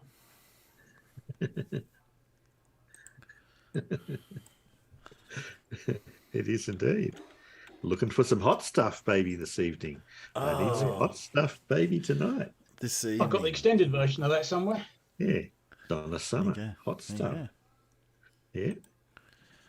All right. In a something or other. In a blah blah blah blah blah. Unfortunately, it's not in a Garda Davida. No. In I is I. No, that doesn't make sense. In I. Well, you must be doing a process of elimination now. You must only have one or two singers left. Yes. I'm not completely au fait with this particular artist's works though. Oh, come on. It's got to be one of the most well-known songs. It actually caused quite a stir when it came out, the music video. Oh yes, I got it now. Yeah. Yeah. Oh yeah. I suppose it did a bit. Yeah. On a warship with lots of sailors, That's it, very yep. scantily clad. So obviously Yeah, it's well, Cher. yeah. Obviously it's Cher. Yeah. Yeah. And what was the song she sang on that? I can Turn picture- back I time. can picture the If I could find turn a back way. time. If I could Yeah, turn back well time. done, Alan. Yeah. And Dave Cannabis got it out in the Peanuts too. It was indeed. It was Cher with If I Could Turn Back Time. All righty. And So that was it. I can picture Thank that, that film clip. Monty Python did a song about Henry Kissinger, and one of the lines in that song is "and bigger tits than Cher." Yeah, that's right. Yeah. That wouldn't be very hard, would it? Exactly. I mean, Cher, godly bless her. Now, Which is strange because of all the work she's had done over the years. yes. Now, it sounds like it's still got a sound issue, so you need to bear with me. So, can you guys hear this? I'm about to just play something. 'Cause I know. Could you hear that bit of music? No, not No. listening to Simon and Garfunkel again. No. Yeah. Or that 5.5 minutes of silence, or whatever it was. Yeah, no, it's just trying to play YouTube, and it's I hear it, but it's not going out anywhere useful. It was the audio version of Flat Earth Proofs. Yes, that's right. It was. That's the one. Yes.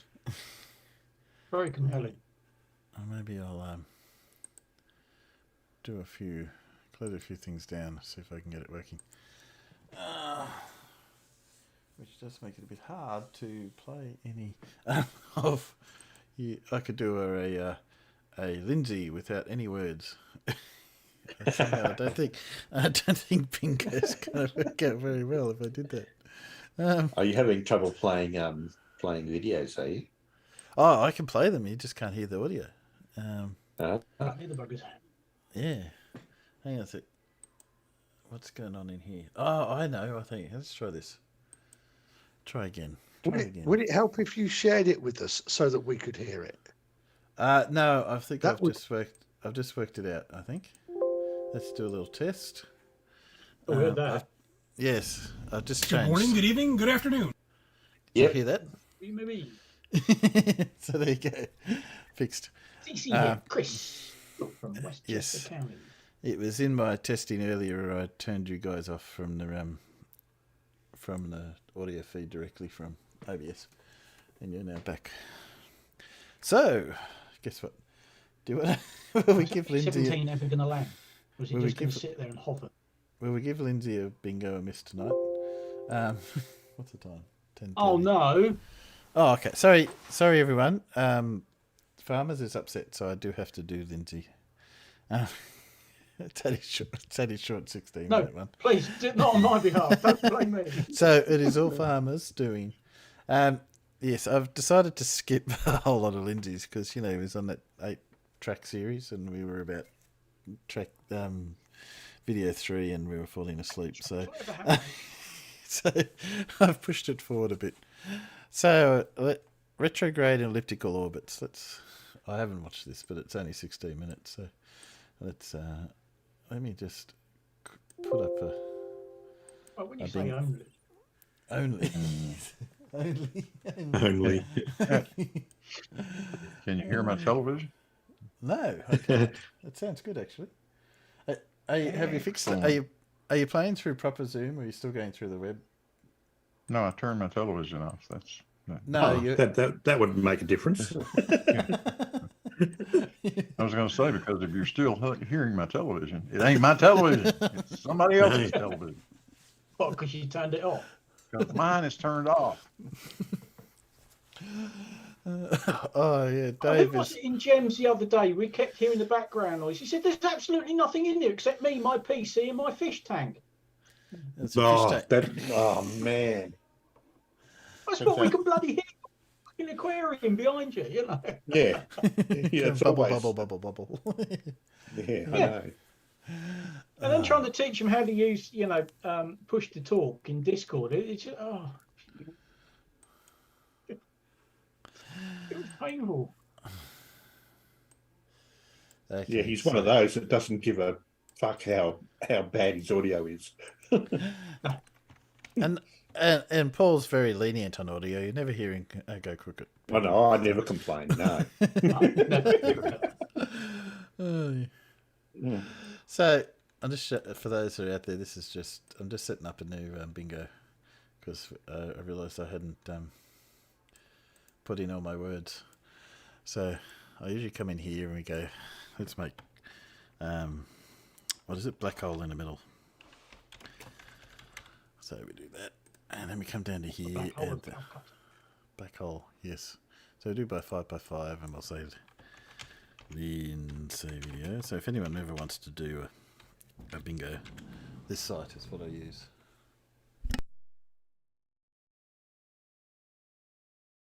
Sorry. And yes, so we come into you can do all sorts of pretty pictures and stuff, but obviously I'm not going to go that much. Then I come into here and paste all the words, even the misspelt ones. So you want to know where the misspelt words come from?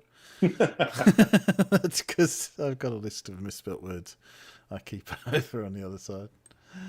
And that will generate that, which I can then copy out to there. If anyone wants to get that, and I'll copy it in here. And then I can do that myself and generate cards. So there we go. You can play along as well.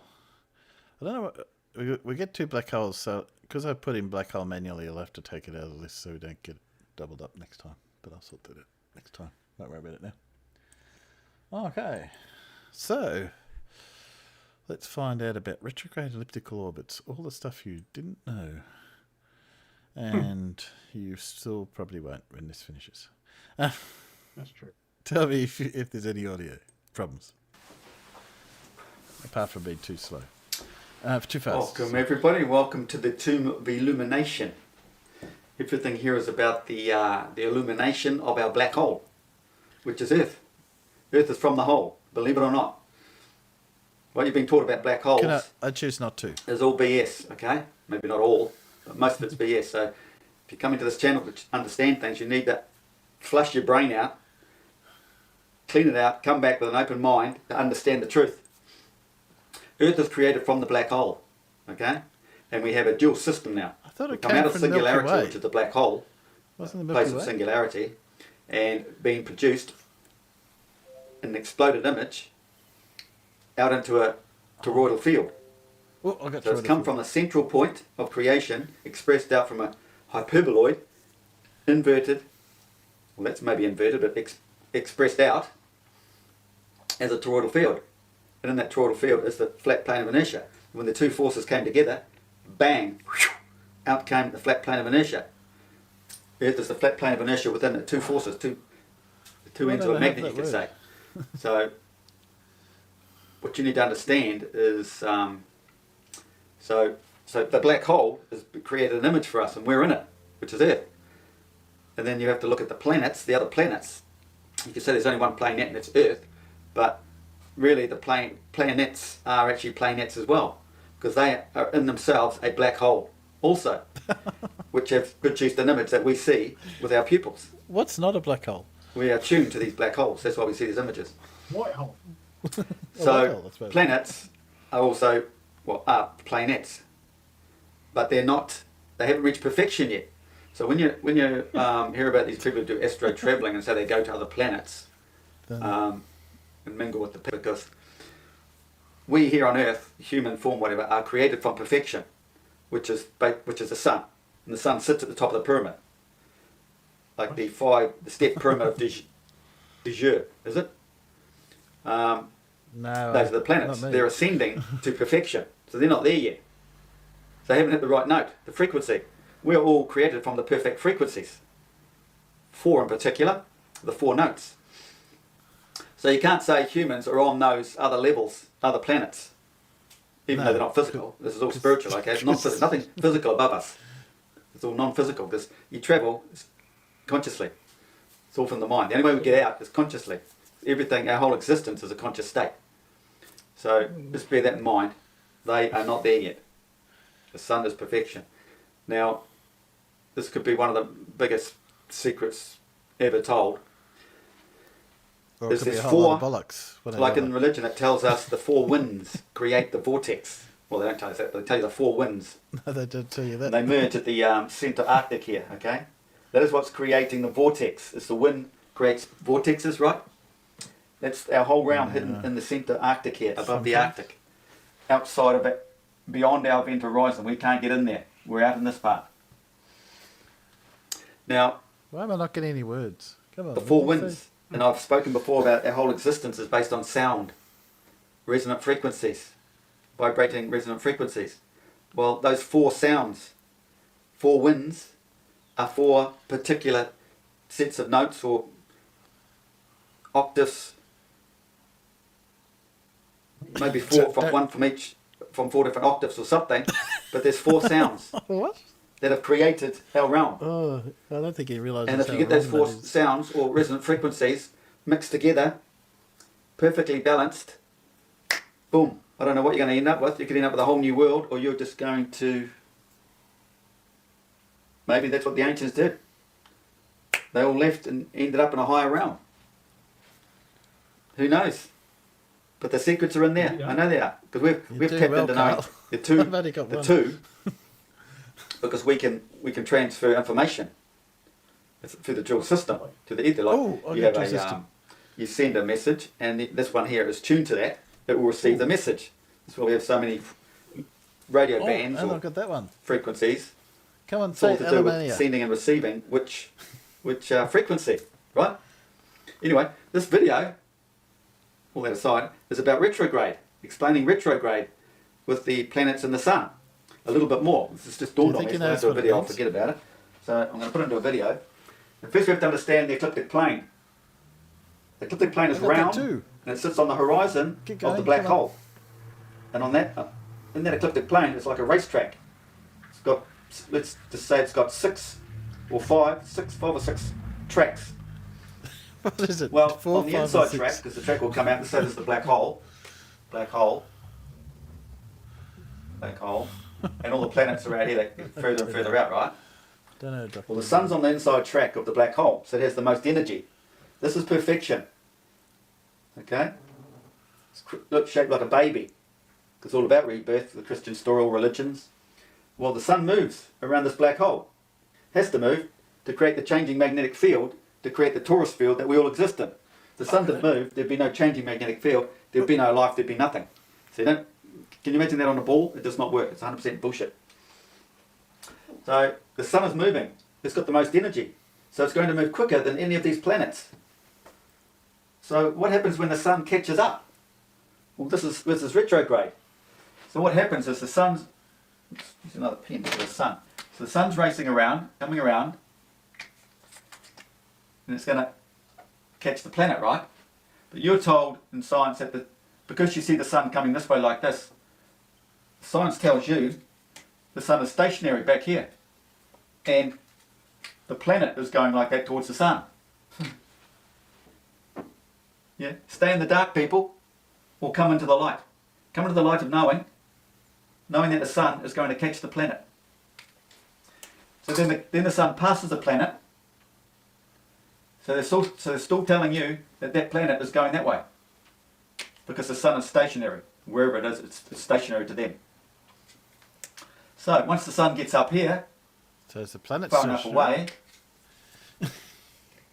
then it looks like, then they start saying, oh, it's going that way. The planet's going that way. It's changed course.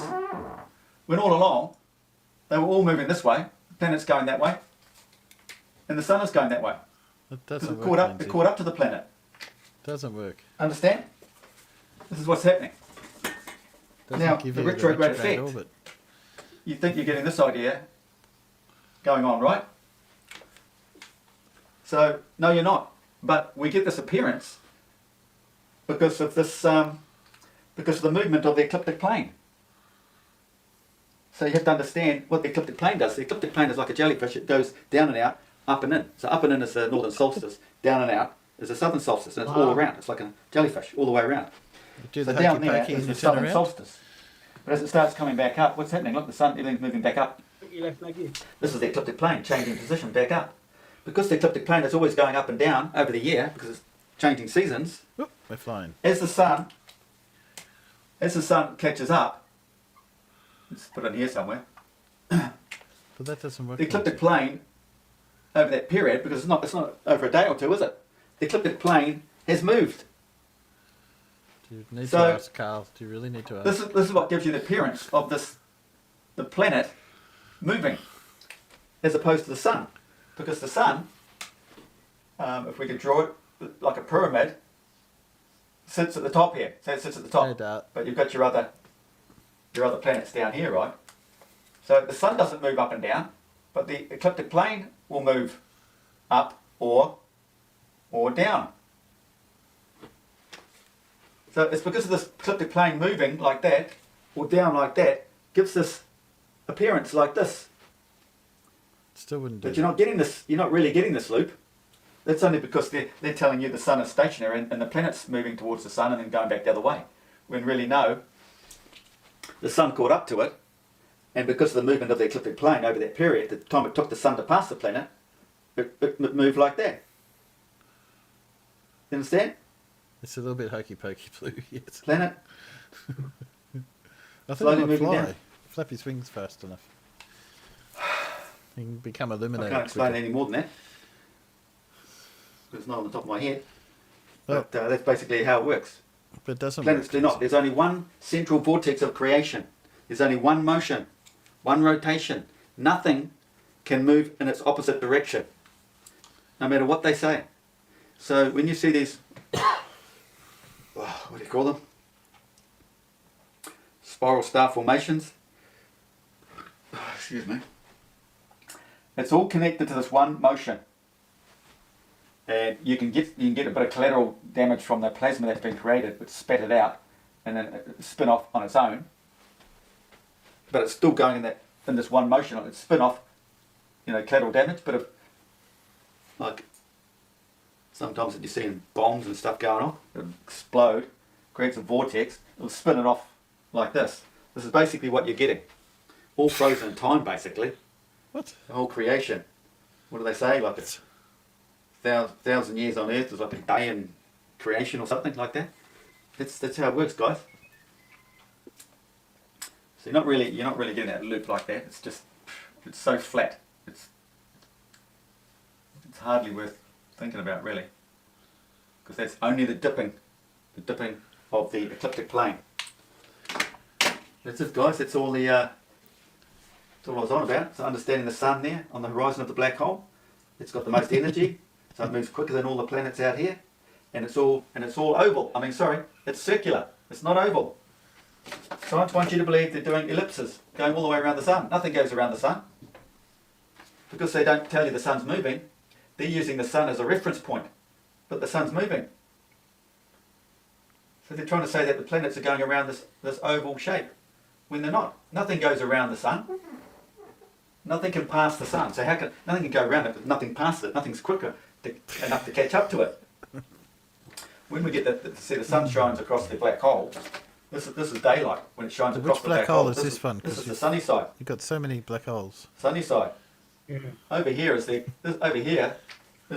Milky Way nighttime. Because you said Milky the Way. sun was a black hole as well. Milky Way nighttime. Way night. Yes. Over there, around here, all the stars you see, and you see that is Sagittarius A. But we're in the middle of that. What was I going with that? Dear. Okay, so, and that's where we see the full moon. This is where the full moon turns up. Way out here, way out at the end of the ecliptic plane, behind the sun, moon, full moon, perfectly opposite, But how can we see it if sun, it's the behind day the side. sun? self-illuminated. See, the sun's pointing this way. But how do we see it? See? So when you see the full moon arrive like this, where is it? It's on the eastern horizon. Where's the sun? Well, it's on that horizon, isn't it? Well, they're completely opposite. So it's facing that way, if it's showing light that way, and the moon's over that side, then it's opposite, isn't it? This is the actual sun. You see, it's sending its image out here. You're seeing the sun's image out here, projected into our realm. This is creation, taken there, projecting everything out here. So there's projecting a sun image, but at the same time, that's being projected into our realm too. So, But one's going one way and one's going horizons, the aren't other. they? It's quite easy when you put your mind to it. You have to understand what's happening back here before you get a grasp of what's happening out here. Oh, dear. Okay, But that's it, guys. Cheers. but but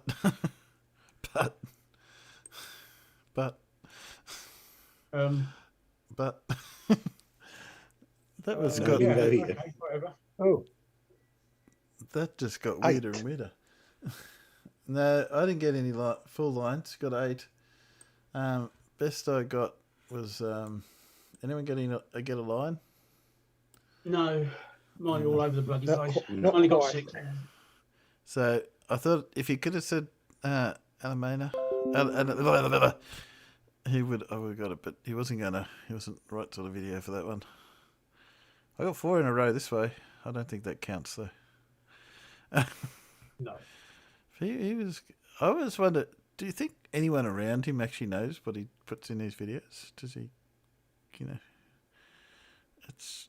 How does people around him actually cope? Because can you imagine him spilling some of this stuff out in real life to somebody? It'd be scary. A bloody song in my head now. Which one? We had 10 of them. Black Hole Sun. Oh, Black Hole Sun. Okay. Good old Soundgarden. I like the Milky Way Night. So that we can make a song called Milky Way Night. Yeah, what? Sounds like a This good is the real title for sun, something. but you're seeing the sun over here. No, I'm seeing the sun where it actually is, thank you, mate. Yeah. Wow.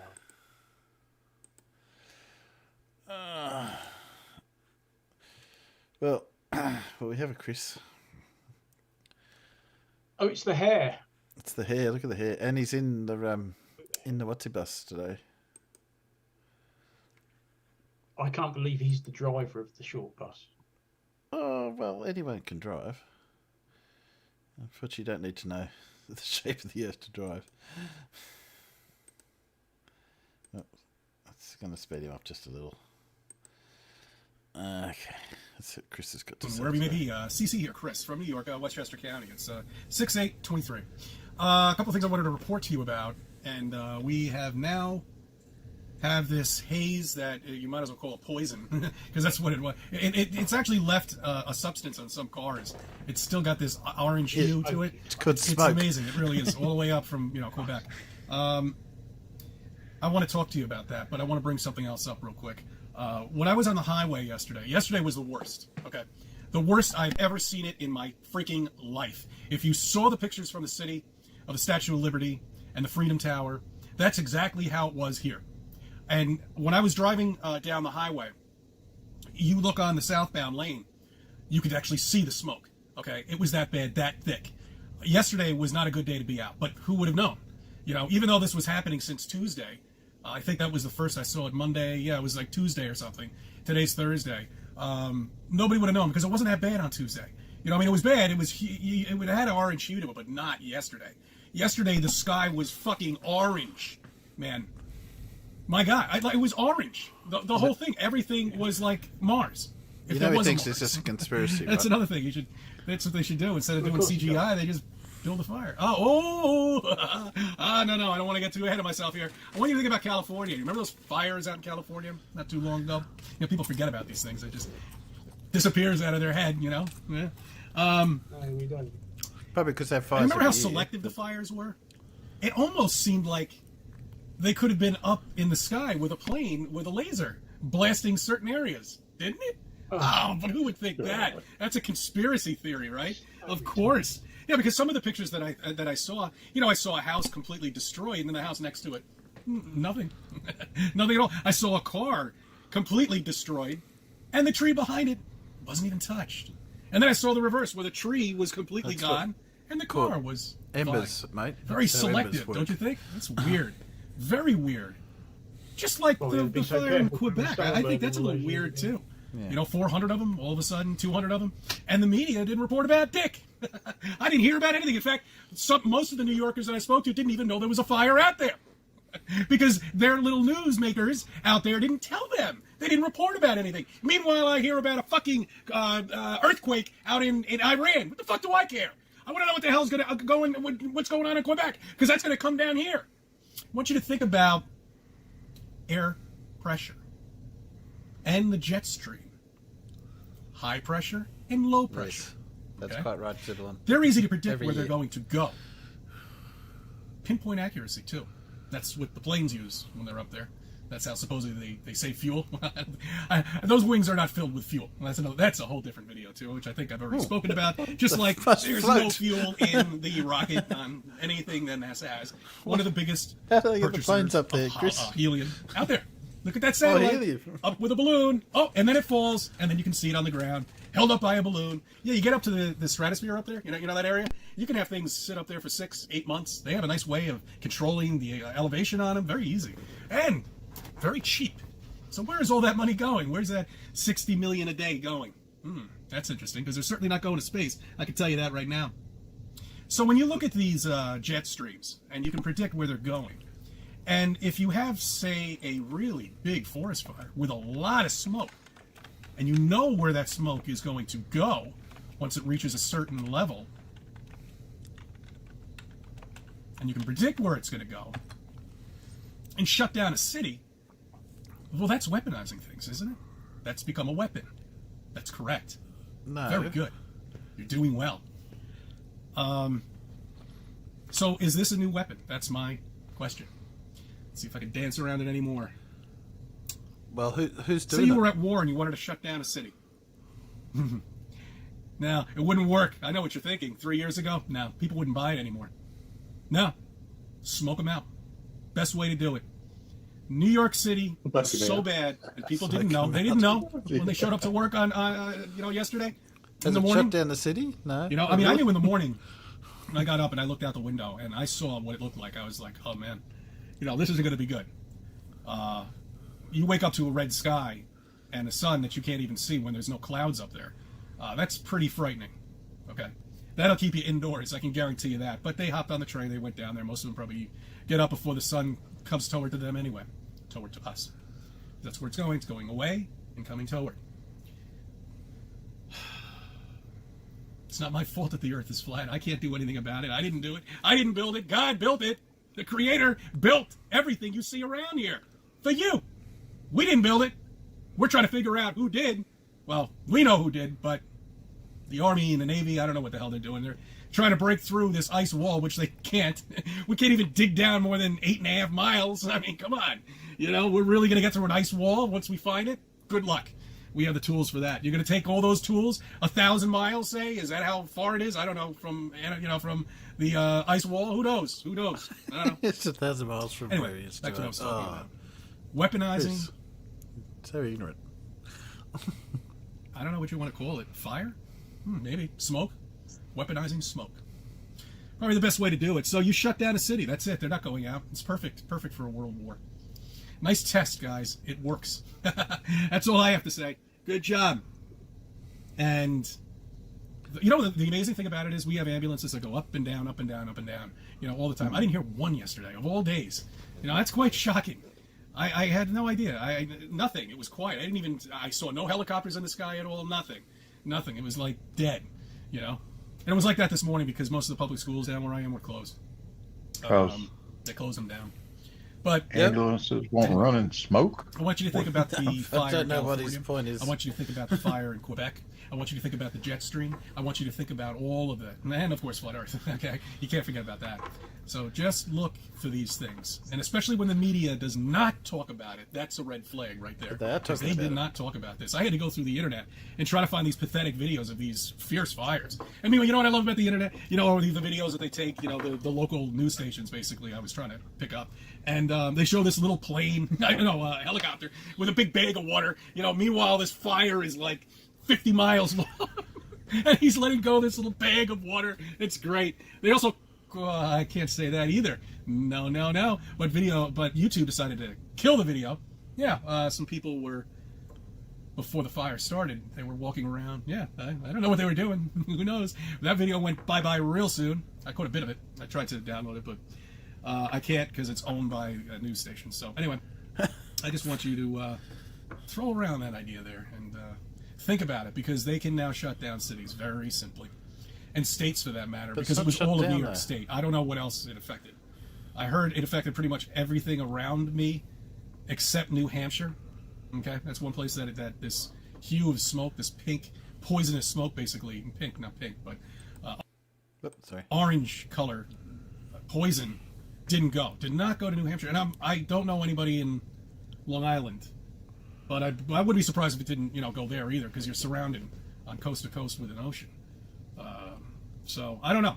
Well, anyway, I just want to touch base with you. See how everybody's doing. We can breathe here now in New York. It's still up there, but it's, sun looks pretty much normal. You can see the white clouds, but yesterday was not a good day, guys, to be outdoors.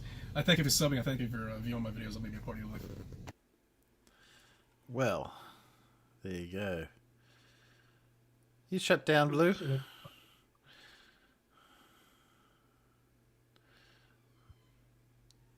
Did you get shut down, Blue? No. No. It's not a very effective weapon. People just go out in the smoke. It doesn't stop much. Things still happen. That's a bit of a stretch. It's a bit weird. Anyway, I suppose Chris is a bit weird. I like how it's only 1,000 miles to the ice wall from where he is. How wide's the US? No concept. No concept at all. Yeah. What have we got? 1104. Matt had some pretty... I had a few other ones. We got Leo, who was going a bit weird. A couple of ones. We got enough of that. Let's do some proper people for a change. Matt, who's unfortunately had to stop his stream. Oh, come on. And didn't get to see a lot, but I'm sure I could pick it up. But he got some really good stuff live of the... you can see how they're doing this in a big water tank, obviously. Clearly they're in the water tank. Yeah. That's how they're getting the guy in the spacesuit to float really well, and they hire mermen for the attendants, so because they can breathe in the water. You see. Yeah. So, it was. You don't see this on Leo. Okay, Leo, explain this one. Where are the wires?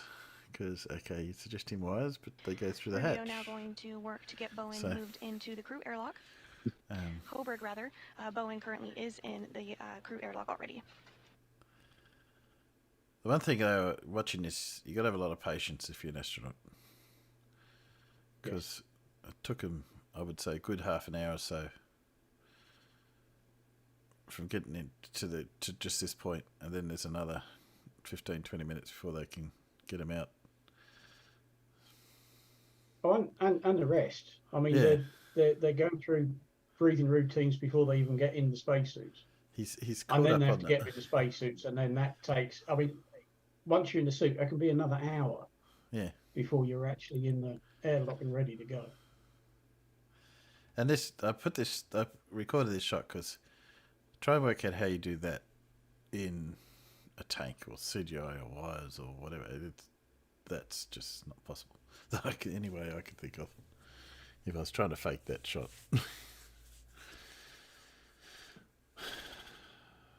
Well, I knew they do just shove them into the airlock, which I found quite funny. In the crew airlock.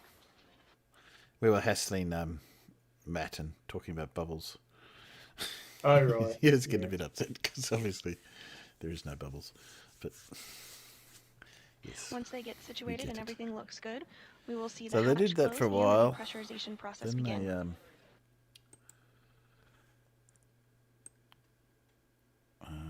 they see that, you know that computer screen over here, farmers?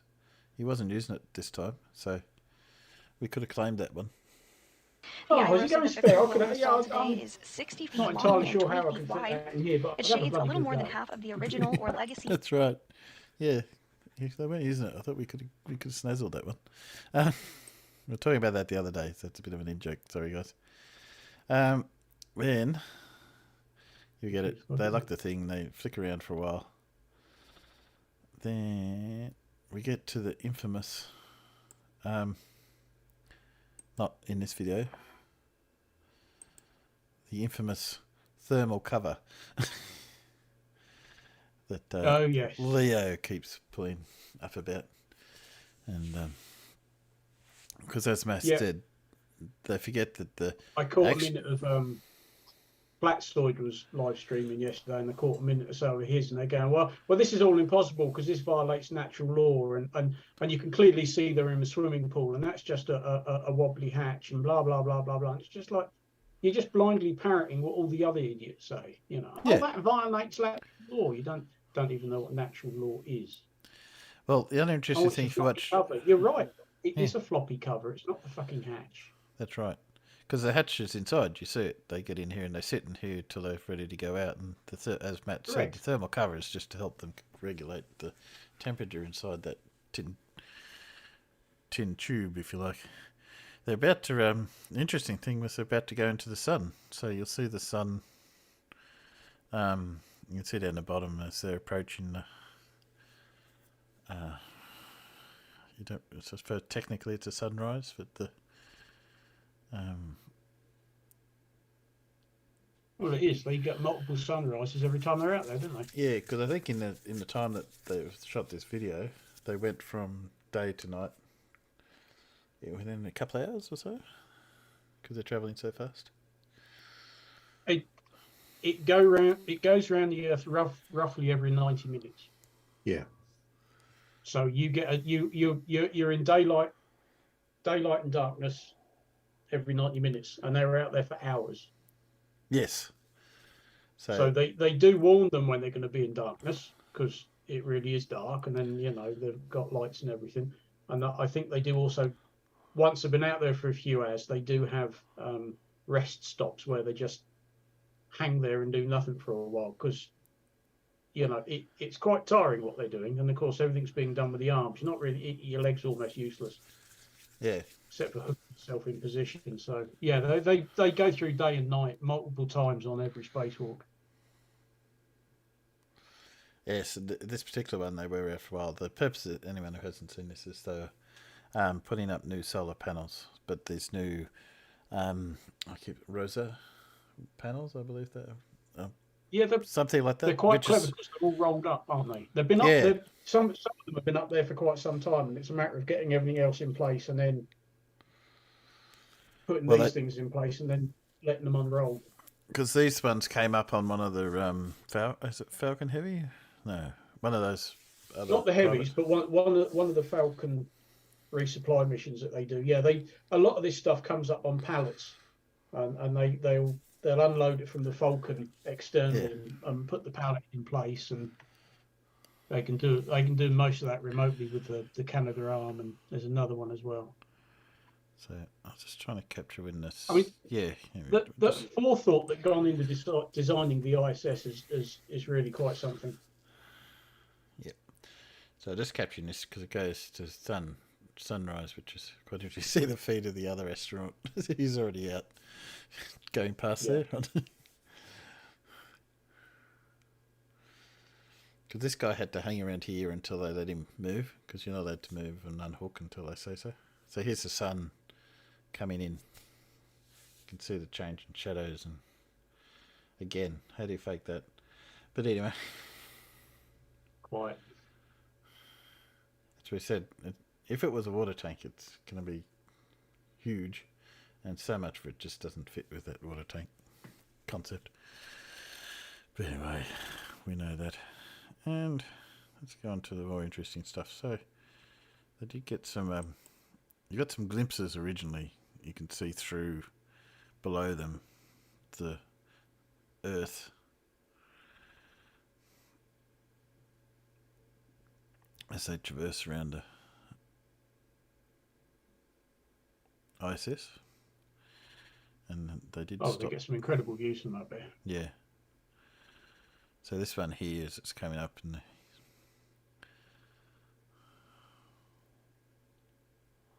have you ever seen this in VR? No. It's if you ever get the opportunity, I've done it on the Sony PlayStation, and you can get it. There's a few VR views. You actually get a real sense of how they see it, and you sort of get a little indication when you look at here, but when you see it in VR, you actually see that full depth, and the Earth just drop away, thousands of kilometres below you. Or whatever it is. Hundreds, Timbo. Hundreds is the word I was thinking. I'm thinking well, about 410. I was thinking 1,000 sounds a bit too much. I was thinking that can't be right. Yes, hundreds of kilometres. Yes, I recommend anyone doing that. So I don't think, unfortunately, Matt got to see. I think this was he stopped, as farmers said. While they're waiting, the guy stopped and did some shots. So I imagine they'll come up later. He actually did some pretty interesting shots. Right, it's currently 413 kilometres up. Right. Doing 7.66 kilometres a second, and it's over the Atlantic. Yes. Head this way, but of course it's daylight, so I won't see it. Ah. So this was one of the shots. This was one of the shots I saw where you can see, yes, there's a bit of a fisheye lens that they're using. You can see that on the outside. But you look in the middle with that panel that's dead straight and you get the curve of the Earth through there. That's a nice shot. I quite like that one. Anyway, these are the panels that they're putting up. I might, when Matt comes back, or not tonight, but another These are time, clever bits of kit. You can talk about these roll out. These are panels are rolled up, and then they roll them out, and basically in between the other panels. I've seen a couple of videos on them. Unfortunately, we don't get to see it in this. I think Matt had to head off before they got rolled out. I think what they're doing is they're mounting them pretty much over the top of the older panels. Yeah. And I think they're just leaving the old ones there because what's the point in trying to get rid of them? Yes. Well, they're still functioning, just not functioning as well, and the newer ones do a better job. But that's it. What's more power? It's not going to hurt. So, yes, that's right. No, even with that slight fisheye, you can still clearly see that curve in it. If it was fisheye, it would through the metal, it would be very different. But of course, first deny the whole thing. So, how do you win? Oh, where's my vintage blue? That's a vintage blue and it's gone. Oh well. Blue, can you talk for 5 minutes just so we can save me finding you a video? Oh dear. How about I'll put some Everett on. We got some Everett. And then I might, I was going to say, Paul, you got a quiz tonight? I do if you want one. Yeah. Yeah, well, how about while I play some Everett, if you want to cue that up. I mean, I'll do It's ready to go. Okay, I'll just play this Everett and then we'll do it. Righto. Because otherwise I'm backing up on Everett's. Anyway, You don't want to get constipated on Everett's. No, that's right. Definitely don't.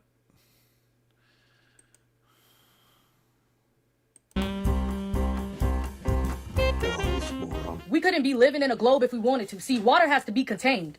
They say that the Earth is 71% water, so that by itself would be impossible. You give us no choice but to declare you utterly... I'm not insane! You didn't let me finish. Insane!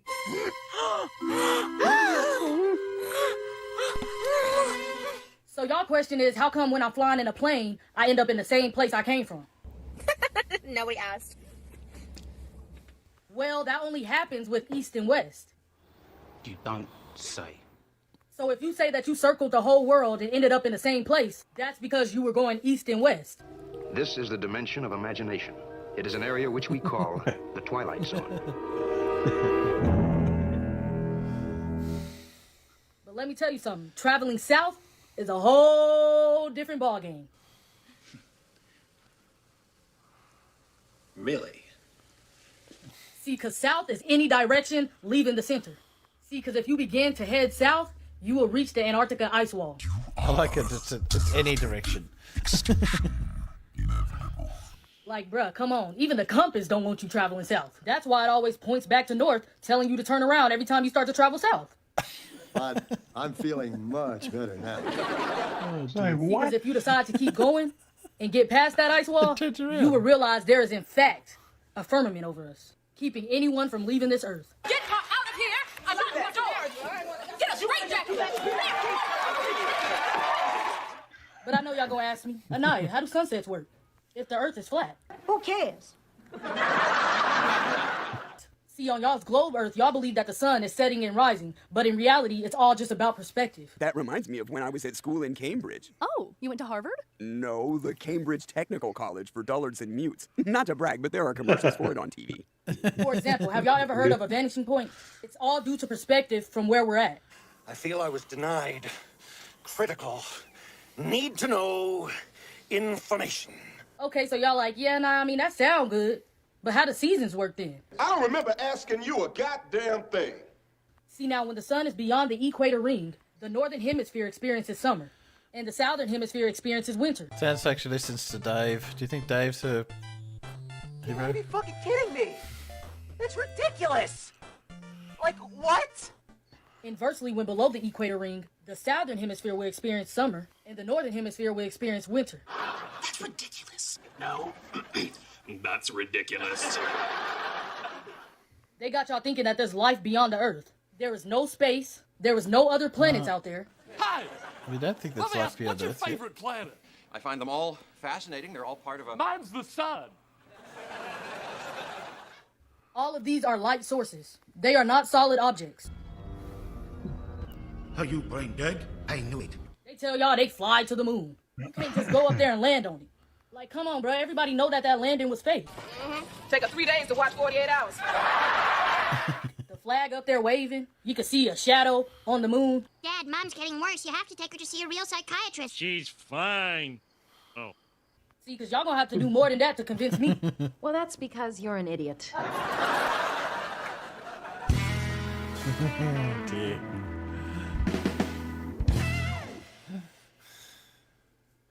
I always want to get one of those people who think campus is always faded north. They said, "Can you cut off the southern side of it and see how the compass works?" They're a bit scary. Okay, whenever you're ready, Paul, you can shower. Oh, there we go. Oh my word! I did I'm some- ready. Unfortunately, it's still not working, Paul. So I might just need to sit there for a little while. I just. Yeah, funny that. Eh? It's working a little bit better than it was before, but anyway, I think I like the juggling up in the top left-hand corner. That's my favourite. Yes. All righty, you ready Okay, to go? okay. We are. Here we go. I think so. Okay. Okay, in one scene, a shot of this actor's hands peeling off face paint from a man falling down in the market is followed by a close-up of his shocked face as the man whispers to him. Did you do this one last week? Oh, I think we have done this one. We've Maybe had I've this got the one wrong before. one. Yeah, okay, I can fix that. I remember that question. Let me just. What was the answer? That's good. Yeah, I can remember what the answer was. Anyway. Let me get the right one up then. Now I'm trying to What it remember was that. now, but I remember No. Must be. Why do I feel like I should remember what it was? Should. Can't remember. Go on. I think that's the next clue gave it away. The that? prisoner. No, it wasn't the prisoner. All Oh, different. Carries on like this. I'm Okay. gonna have to bring the fan back in here. Okay. Oh dear. All right. This is Look the at correct quiz. how this blue time. that cat is. All right. Sorry. What cat?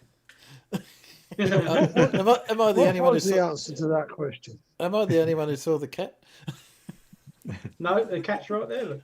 The answer to the question was Jimmy Stewart, I reckon. It was. Wasn't it? Yes. Yeah. Oh yeah, yeah, it was. Yeah.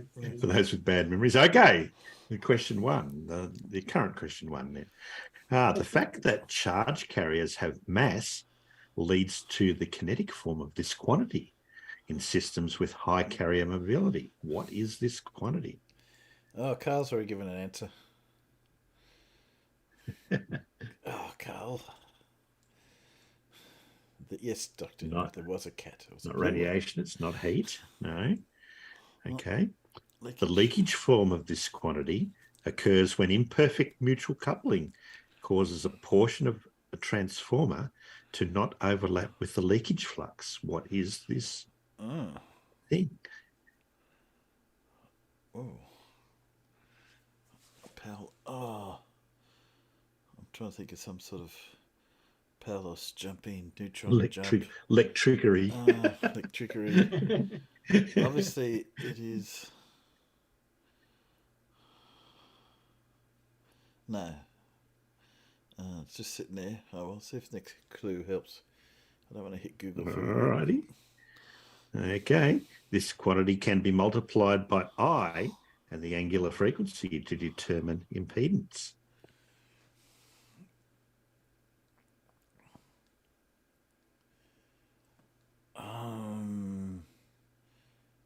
Hysteresis. No. Not hysteresis, not resistance. No. Not Fleetwood Mac either. What the impedance formula is. Brown's time machine. No.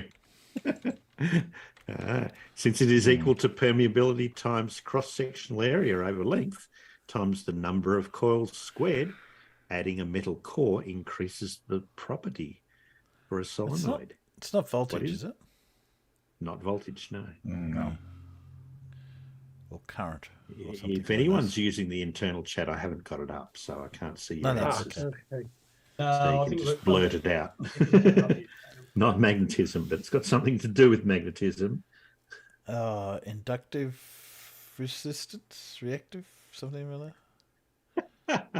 Which one of those are you going to choose, Timbo? Name this property that describes the effect of a charge in current in generating an EMF, discovered independently by Joseph Henry and Michael Faraday. I put it out in the peanuts.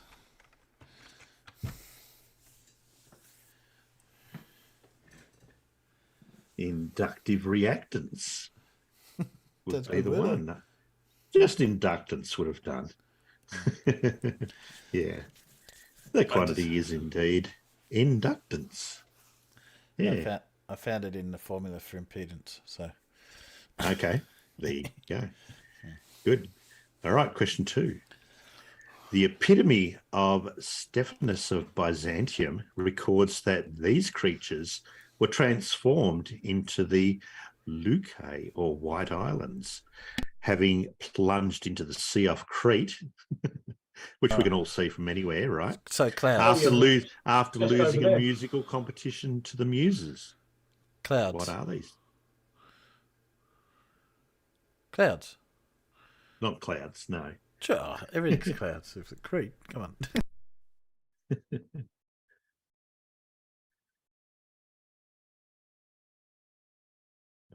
In the Argonautica, Jason brings Orpheus along on the advice of Chiron in order to defeat these creatures. What were they? Not horses, not whales, not elephants. No. It wasn't Fleetwood Mac either. According to Ovid's Metamorphoses, these figures were the companions of a young Persephone. Not the harps. Was it the Sirens? It was. It was. I was indeed going to say the it's a. Sirens. Yeah. Yeah. I just couldn't. Sirens. Yeah. I was thinking they had a different name. Yeah. Search advises one hero to use beeswax to protect his crew from these creatures. Yeah. Name these figures from Greek mythology that prompted Odysseus to order himself tied to the mast of his ship so he could hear their song without being lured to his death. And it was indeed. The visual clue was that. Ah, Siren. A siren.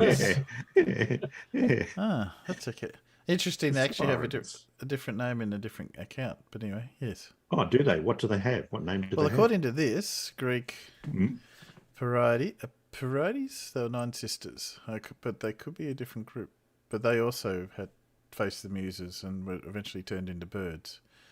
Okay. So different. No, I don't. Anyway. Yeah, that's a different account. I'll put it in the Peanuts. They can look it up if they want. Are you sure that's not the Pleiades? I think that might be a different lot. Different lot, maybe. But they also fought the muses and lost. So anyway. Okay, the muses must be pretty powerful then. Yeah. Yeah. Okay. Go on. Question 3. They are quite a good This band. theory provided an explanation for the null result of the Michelson-Morley experiment. What, ether? Aether. Either or. What? Aether. Would that be one of the relativity ones? I need a bit more specific than that. General? Special? Special would be the one. Special. Name this 1905 Choice of theory of two. Albert Einstein, whose two postulates are that the laws of physics are invariant in all inertial systems and that the speed of light in a vacuum is consistent for all observers. That was your clue. It was indeed special relativity. Part B. When converting between different inertial frames of reference, you have to make use of a transformation named for this scientist, whose namesake factor is equal to 1 over the square root of 1 minus velocity squared over c squared. Who was it? Well, you all know this already. Surely you've argued with enough flat earthers to know this.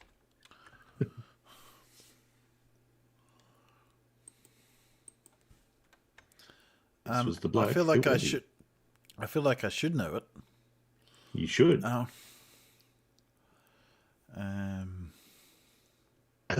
I'm sure you've asked a very similar question to this before, Paul. I have, yeah. And it's been The Lorenz. answered correctly out in the Lorentz. Ned's already got it. Yeah. Lorenz. Lorentz, yeah. Well done. Hendrik Lorentz, yeah. Okay, and the last bit, a bit more trickier. This experiment, which provided the first confirmation of time dilation, used canal rays accelerated by a large electric field to show the need to include Lorentz factors in Doppler shift predictions. Also an effect known as the transverse Doppler effect, TDE. What experiment was this? Does anyone know?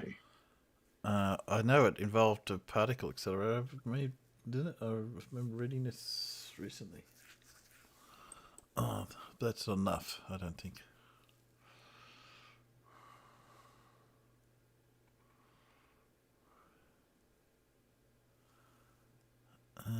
Does anyone know? No one knows?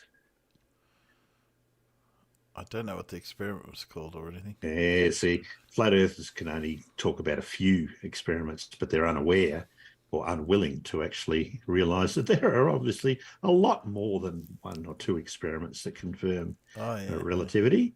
And this is one of them. Pound Repka. I don't. It's not is the that it? Pound Rebka experiment. No. Obviously, it was a time dilation one, but that doesn't help.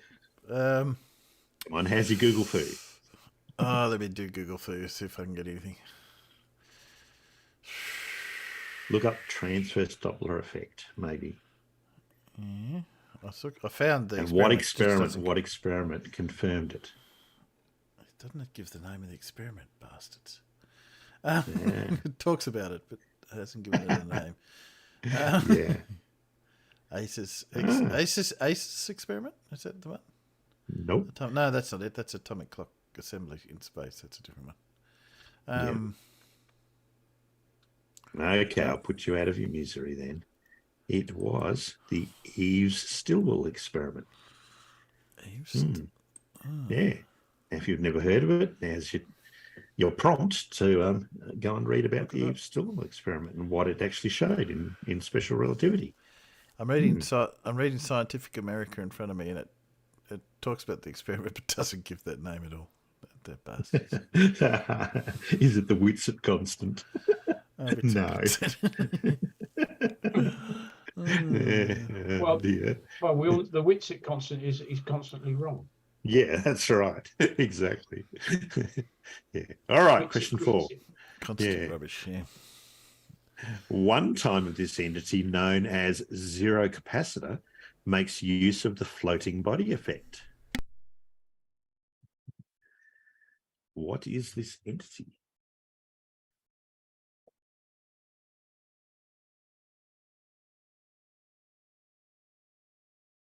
It's a common thing. You all know what it is, but just not yet. Often the way generation, the generation of charge wells underlies the workings of the first one of these entities, the Williams tube. Not quantum foam, no. It's not something like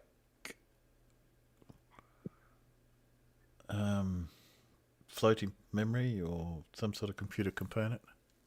It is a computer component, but what? Would it be memory? Scalability and power requirement concerns have driven the development of spin transfer torque and thermal assisted switching approaches to constructing the magnetoresistive form of this entity. I'm working on a point that's RDD, memory. LED. No. I'm working on the point that it's memory or something along those lines, but I don't think that's what you're I need to be more specific than that.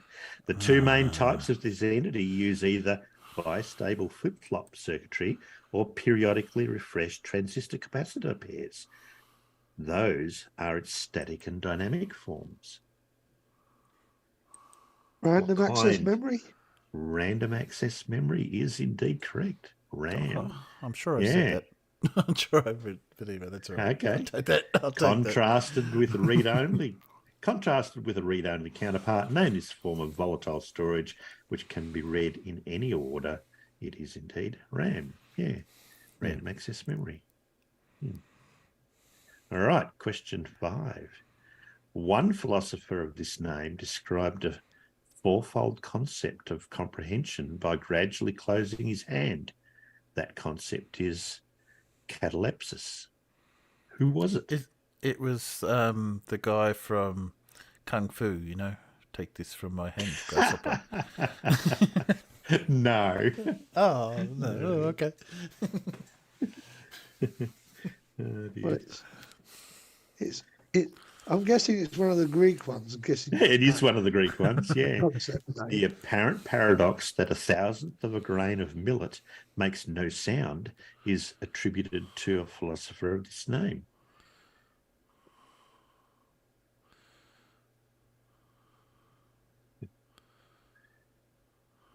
No. Plato's Parmenides is framed as a dialogue between the title character and a philosopher of this name.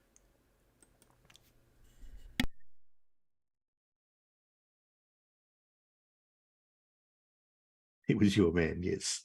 Him, the one that's the right answer. Yeah, your man. Yeah. That philosopher is attributed with several paradoxes of plurality and 4 paradoxes, which include discussions of the motion of an arrow and of Achilles. So obviously it's not Plato. Not Stoic, no. Huh.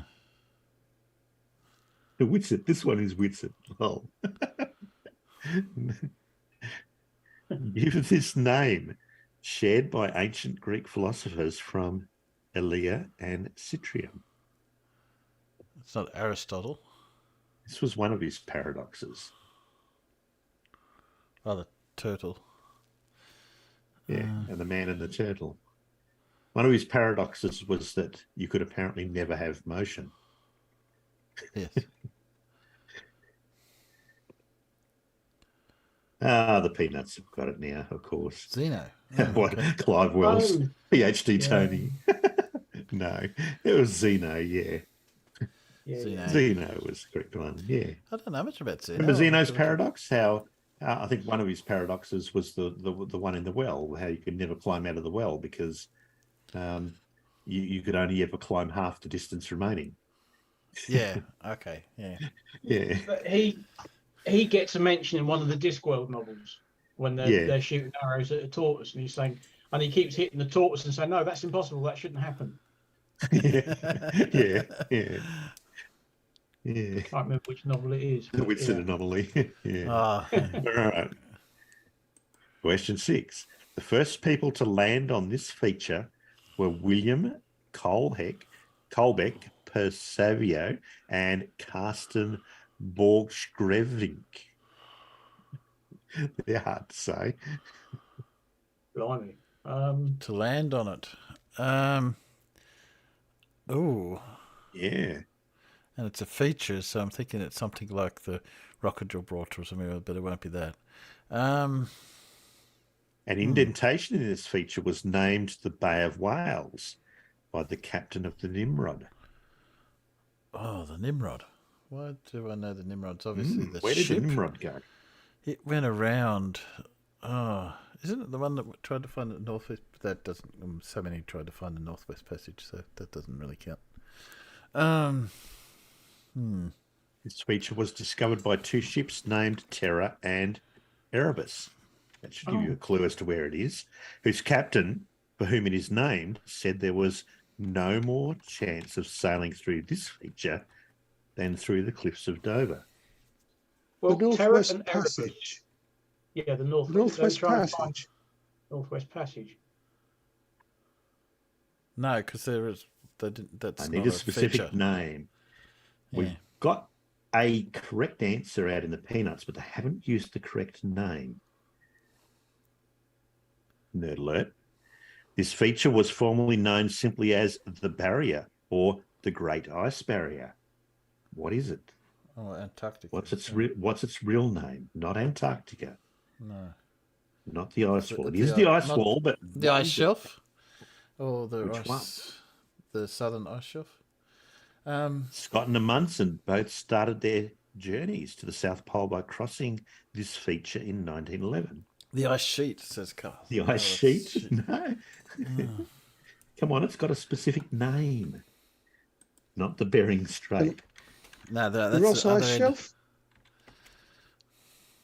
The what, Alan? The Ross Ice Shelf? The Ross Ross Ice Ice Shelf is the correct one, yes. Yeah, there you go. Name this largest ice shelf on Earth, located in namesake area in Antarctica. It is the Ross Ice Shelf, yeah. It changed the name too. It's about 500 miles long, I think. And it's getting wall. smaller. Yeah, that bit of wall is anyway. Yeah, it's melting at quite an alarming rate. Yeah. All right, question 7. The rate of change of angular frequency with respect to wave number is one form of this quantity, another form of which is the 4-vector tangent to the world line. What is this quantity? Rate of change of angular frequency. Trying to work out if it's electronic or sound. No. Einstein names an addition relationship for this quantity whose change is proportional to the natural logarithm of initial mass over final mass, according to the Tsiolkovsky equation.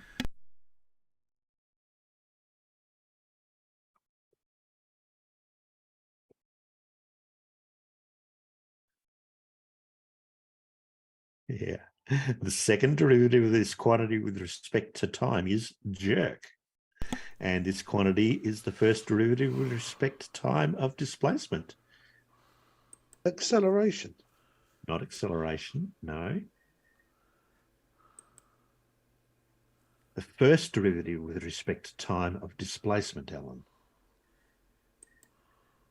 Name this vector quantity that describes how fast an object is moving in a certain direction. It is indeed velocity. Velocity. Yeah. Velocity, and Clive Wells got it out in the peanuts. Well done. Yeah. All right. Question 8.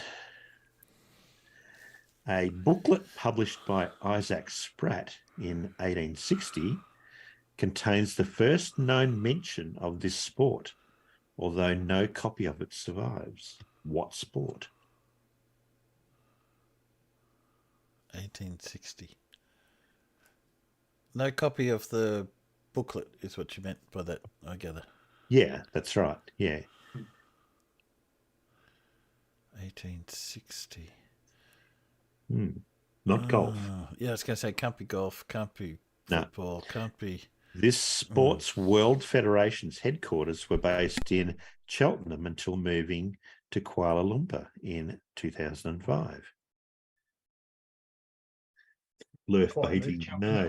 Not croquet or lawn bowls. Table tennis? Not table tennis, no. An early version of this sport was named after the Indian city of Pune, where the first codified rules for it were drawn up in 1873. Oh, that'd be croquet.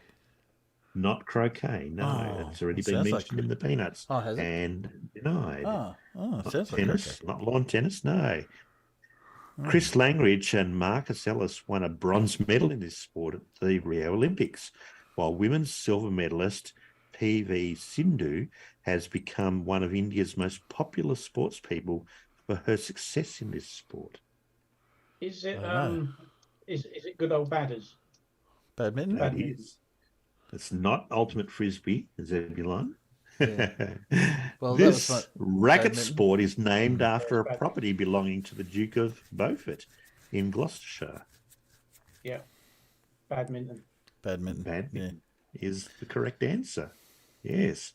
And this So they did sport horse trials. played with shuttlecocks. It is indeed badminton. Yeah, we used to play that quite a lot as a family because handily there was 4 of us, so we just played an hour of double. I don't mind badminton. It's a good game, but I haven't played it for a long time. Yeah. Try playing it when you got a frozen shoulder.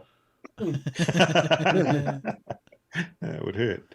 Yeah. And then once that shoulder sorts itself out, my other shoulder said, "Oh, it's my go now." Question 9. Absolute entropy is equal to the integral of this quantity divided by temperature with respect to temperature. And for solids at low temperatures, this quantity possesses a temperature cubed dependence. What is this quantity?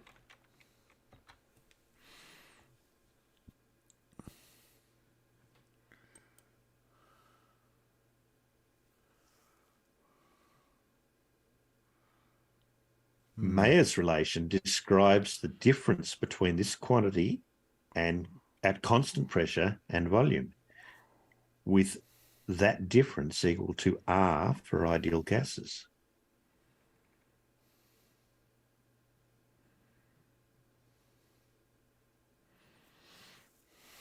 Not thermal energy, not enthalpy.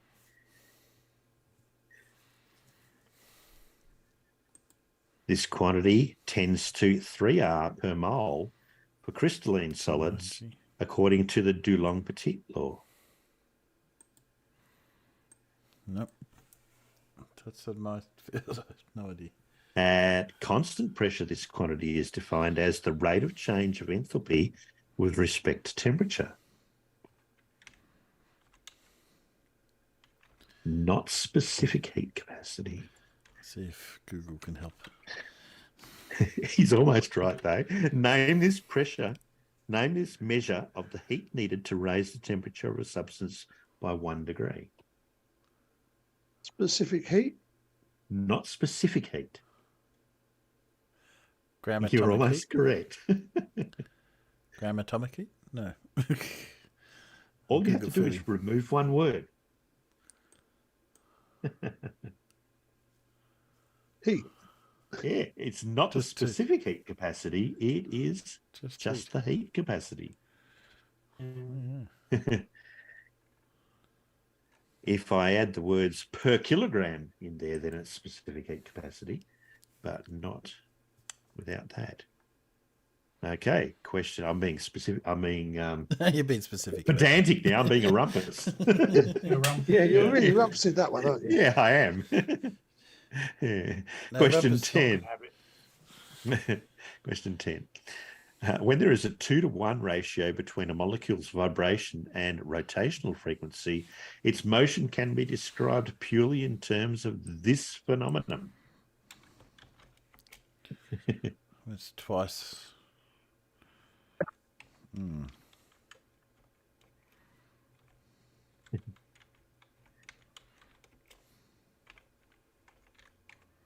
Okay.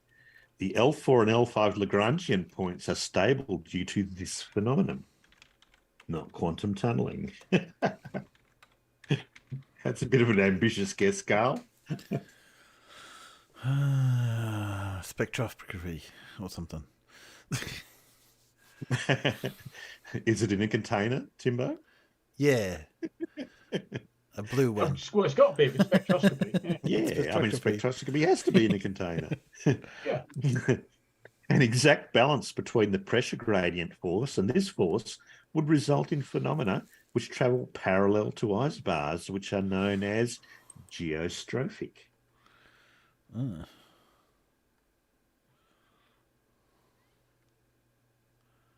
RDD. No. Please stop saying RDD. The coefficient of this force equals double the rotation rate of the Earth multiplied by the sine of the latitude. Centrifugal? No. Can't be that. Not centrifugal, no. Maybe Coriolis. Maybe. Name this non-centrifugal, fictitious inertial force that acts on objects that are in motion relative to a rotating reference frame. Does that sound like Coriolis? Yes. Sounds like it to me. It does. It does indeed. Looks like Coriolis too. Looks like you got a question right, correct. Paul. Looks like you got a question right there, Paul. I did get a question right. Yeah. Thank God. I was worried there. Yeah, it is. It's Coriolis. And since that was question number 10, that was your quiz. That's nice. Thanks very much, Paul. That was good. There you go. Oh, yes. Very, very good. I enjoyed that. Well, what have we got to finish off with? We've got about 10 minutes left of my usual time. If we want to do a Wally or we can do a Dave. Haven't done either for a while. How long's the Wally? What was Wally? Let's have a look. I can't remember what this one was on. Ooh. Why is Wally always so loud at the start? Okay. We got a Wally to finish off with. So Wally is going to talk to us about, what do you call it? World expert in selectoral navigation. So just skip past the noisy bit. Here we go. Are going to talk a little bit about how to use a planisphere. A planisphere is one of the pieces of equipment you've been asked to purchase for this course. It is a paper slide rule type device, and it's very useful for looking at comparative positions of constellations, for seeing diurnal motion of constellations. What's that word? Diurnal. Diurnal, that'll confuse the first. Diurnal. I've never heard that word before. What does that mean? Diurnal. I've never heard that. Anybody? Diurnal. Diurnal. What? Diurnal. Stars movement. I do even know What does that mean? It's just the way they refer to the background stars in, as versus the sun or the wandering planets. It's based on the stars, just the celestial sphere and the stars that are attached to it in their imagination. As they say, you have to imagine this. So for Brian, then the diurnal or diurnal? What is it? Diurnal. Means it relates to them when they're in the day. So it's the position of the stars in the day when you can't see them. That's a diurnal. Diurnal, says Quinlan, 1977. Diurnal during the day. Yeah, like Adam just said. Diurnal. Yeah, relates to the position they would have if you could see them. Gotcha. Oh, so that's why it's specifically got a title, because it's seeing them on the planisphere when you're not seeing them in the sky. Okay.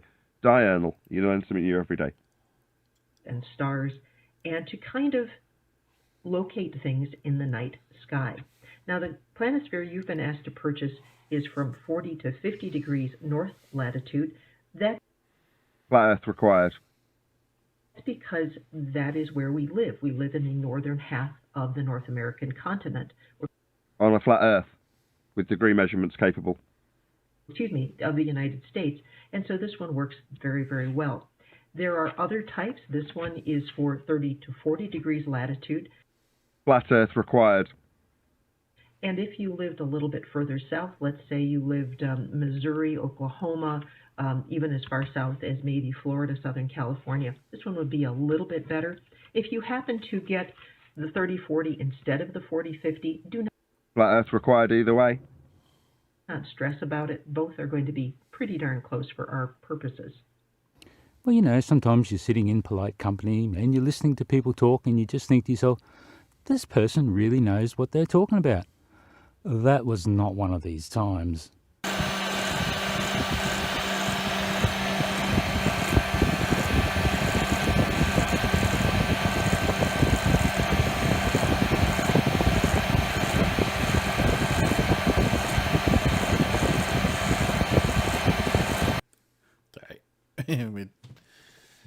So there you go.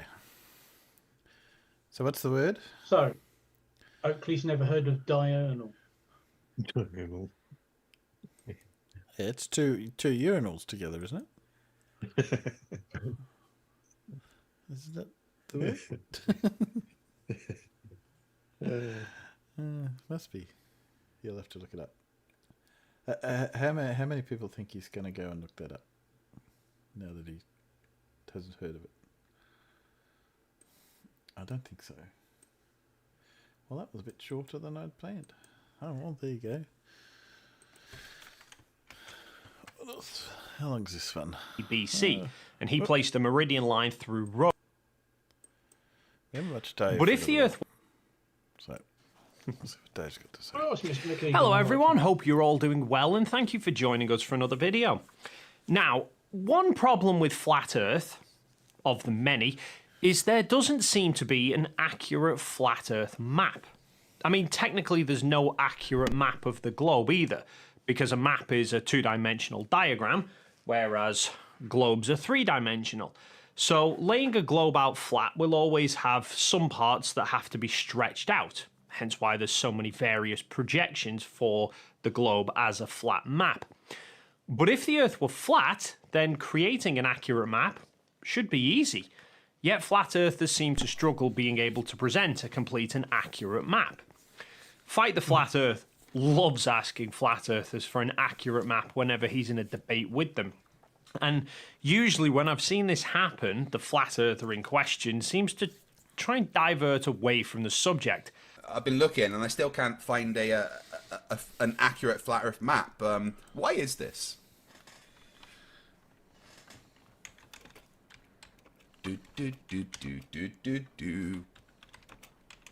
mean, do you have an accurate map, period? However, the other week he had a debate with Flatzoid all about celestial navigation, and Flatzoid was trying to argue that there are accurate flat Earth maps. You've been through this. Why are you ignoring my request, please? Flatzoid, for the last time, please, put on your screen a flat map that shows the accurate sizes of countries. That's all I want. Okay, guys, let's do this again for Mr. Not Understanding. And it has to have accurate sizes of countries, all right? 100%. No people charts. But they don't have accurate sizes of countries on them. There we go. We've established that. Yeah, we've established they don't have the accurate sizes of countries because it's based on the Mercator projection. So this is the map that Flatzoid was presenting as being accurate. You can find this at map.openseamap.org. Now the problem is this isn't an accurate, complete to scale map. This is the Mercator projection, which is what we most commonly use for world maps these days in things like atlases. Speaking of atlases, a quick shout out to Atlas VPN for sponsoring this video. I've been using Atlas VPN now for quite a few weeks, and I frankly had no idea just how many trackers are around, even on the most common of websites, and it was able to detect and block these whilst I was online. There's also the breach scanner tool, which allows you to check your email addresses to see if any website logins have been compromised. And the other great feature of the VPN is you can select which country your data is being rerouted through. So I can decide which country I want particular websites to think I'm viewing from. But most of all, I like the fact that I can put it on as many devices as I like. And if you use my link down below, you can not only pick up a 3-year subscription, multiply it by... Somewhere there? Somewhere there. And we can do the same. Sorry. Ready, finish. Usually a 1 to 100... You need to be able to measure distances across different points of that map. For example, if you take an Ordnance Survey tour map, those are usually a 1 to 100,000 scale. Meaning if you want to know the distance as the crow flies between two places, you can measure that distance on the map, multiply it by 100,000, and that will tell you exactly how far away those points are in real life. So if the points on the map are a centimetre apart on a 1 to 100,000 scale map, then in reality those places are a kilometre apart. And that applies to any 1 to 100,000 scale map anywhere in the world. Doesn't matter where you live, if you measure 1 centimetre on a 1 to 100,000 scale local map, then those two places will be a kilometre apart. And we can do the same thing with a globe. Take a piece of string and put it between 2 points. Let's say along the equator from the west coast to the east coast of Africa. Now I can take that same piece of string and it will fit across Australia perfectly along the Tropic of Cancer between Exmouth and Rockhampton. And I can do the same thing up in the northern hemisphere. Let's say we start the piece of string at the French-Belgian border at the coast and we follow that latitude line around, and it puts us right where the east side of the Urals meets the border with Kazakhstan. So those are 3 different pairs of points from completely different areas of the globe. If we now pull up Google Maps and measure those distances between them, sure enough, each pair of points show a distance of somewhere around 2,400 miles. Yet if we measure those distances between the points on the Mercator projection, they're all wrong. The distance across Africa is showing physically shorter than the distance across Australia, and both are significantly shorter than the distances across Europe. If we try it on the AE projection, then 2,400 miles across Europe is now shorter than 2,400 miles across Africa, and both are shorter than 2,400 miles across Australia. And it's not like you can just move and resize the land masses to make them accurate, because then the distances between them across the oceans would then all be wrong as well. And this is the issue that FTFE was trying to bring up with Flatzoid. There is no complete flat map of the Earth that keeps a constant scale while showing accurate distances between any and all points. But if the Earth were flat, then there's no reason there shouldn't be one. Flat Earth, flat map, it would just be a scaled down representation with accurate distances all over it. Now, Flatzoid begins arguing that whilst the Mercator map isn't accurate because it's a projection of a globe, nautical charts are accurate, and those are a projection of the Mercator map. So that goes back to my question of where is the accurate map, the accurate flat Earth map that you will base celestial navigation on? Nautical charts. But which nautical chart? The one based on the globe projection? None of them are based on globe projection. If it's the Mercator map, then that's the globe projection. The charts are based on the Mercator, and which is a globe projection. Now, nautical charts can be very accurate, just like Ordnance Survey maps can. But the ones with a high degree of accuracy only cover relatively small areas within each chart. mainly to allow for more detail, because they include things like local tides and sea depths that you couldn't put all across a giant map of the entire world. But in dealing with such small areas of the world, the amount of distortion that they would have from being flattened out based off a globe is then minimal. Single nautical charts of the entire world still use inaccurate projections like the Mercator. I mean, here is the Berlin nautical chart of the world from back in 1778, and you don't need to be fluent in French to spot a keyword there. So FTFE then pushes Flatsoid that if nautical charts are accurate and those are projections of the Mercator, and the Mercator is a projection of a globe, then the globe must be accurate. When you say that the Mercator map is based on the globe, and I agree with you, and you then say that nautical charts based on the Mercator map are the accurate thing for celestial navigation, you are conceding that they are based on a globe projection. Your own words. And what is the globe based on? A grid system, correct? The globe is based on an accurate one, representation of the Earth. The globe, the thing that I'm holding in my hand now, has accurate representations of land masses, their size, the distances on them, the distance between them. Just like the A map is a projection of the globe. Just like every single flat map is a projection of the globe. Okay, now, is that a grid system or not? The globe is not a grid system, no. So if you didn't have a grid system, you'd still have a globe then? You can put a grid system on the globe, but the globe is not a grid system. Okay, then show me how to get a latitude and longitude on your globe without a grid system, please. I never said you could. But you can. Yes, again, the grid system exists on the globe because we put it there. But the globe existed before the grid system. For the globe to be based on the grid system would have to exist before the globe. Yes, the grid system did exist before the globe. Could you please give me a citation for that? It sounds like Flatsoid is arguing that the grid system of latitude and longitudes were first created and then the globe idea was built around that, rather than the globe being established first and then latitude and longitude being placed over it. The Earth was first proposed as being round by Pythagoras in 500 BC.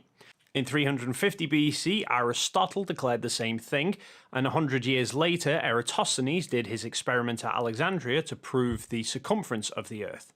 The notion of latitude and longitude as a coordinate system was first put forward by Hipparchus somewhere around 150 BC, and he placed a meridian line through Rhodes. But there was no way to actually use this information to navigate with because you'd need a very accurate clock to determine your longitude, and those didn't exist at the time.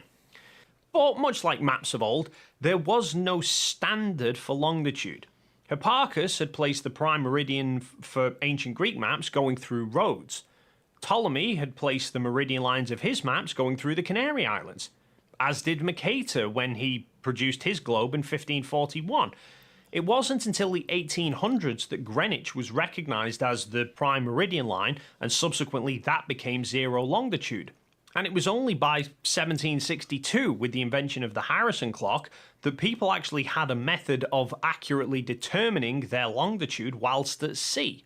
So the latitude and longitude grid systems that we have in place on the globe today are less than 300 years old, long after the globe model was formed. And that still doesn't address the issue of where is the accurate flat map.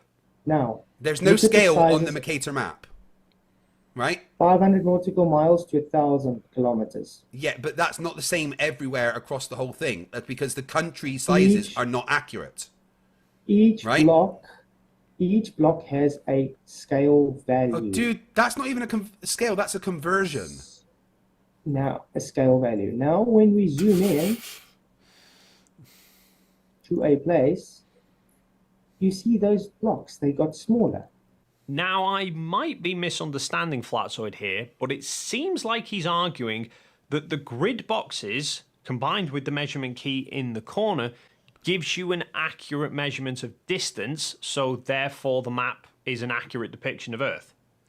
Except an immediately apparent characteristic of the map is that the grid boxes aren't consistent.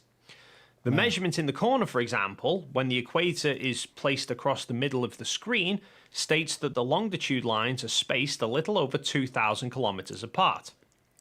And yet, the moment we begin to move up or down the map, you notice the measurement tool begins to change, and stating that the distance between the lines is shrinking as we move towards either pole.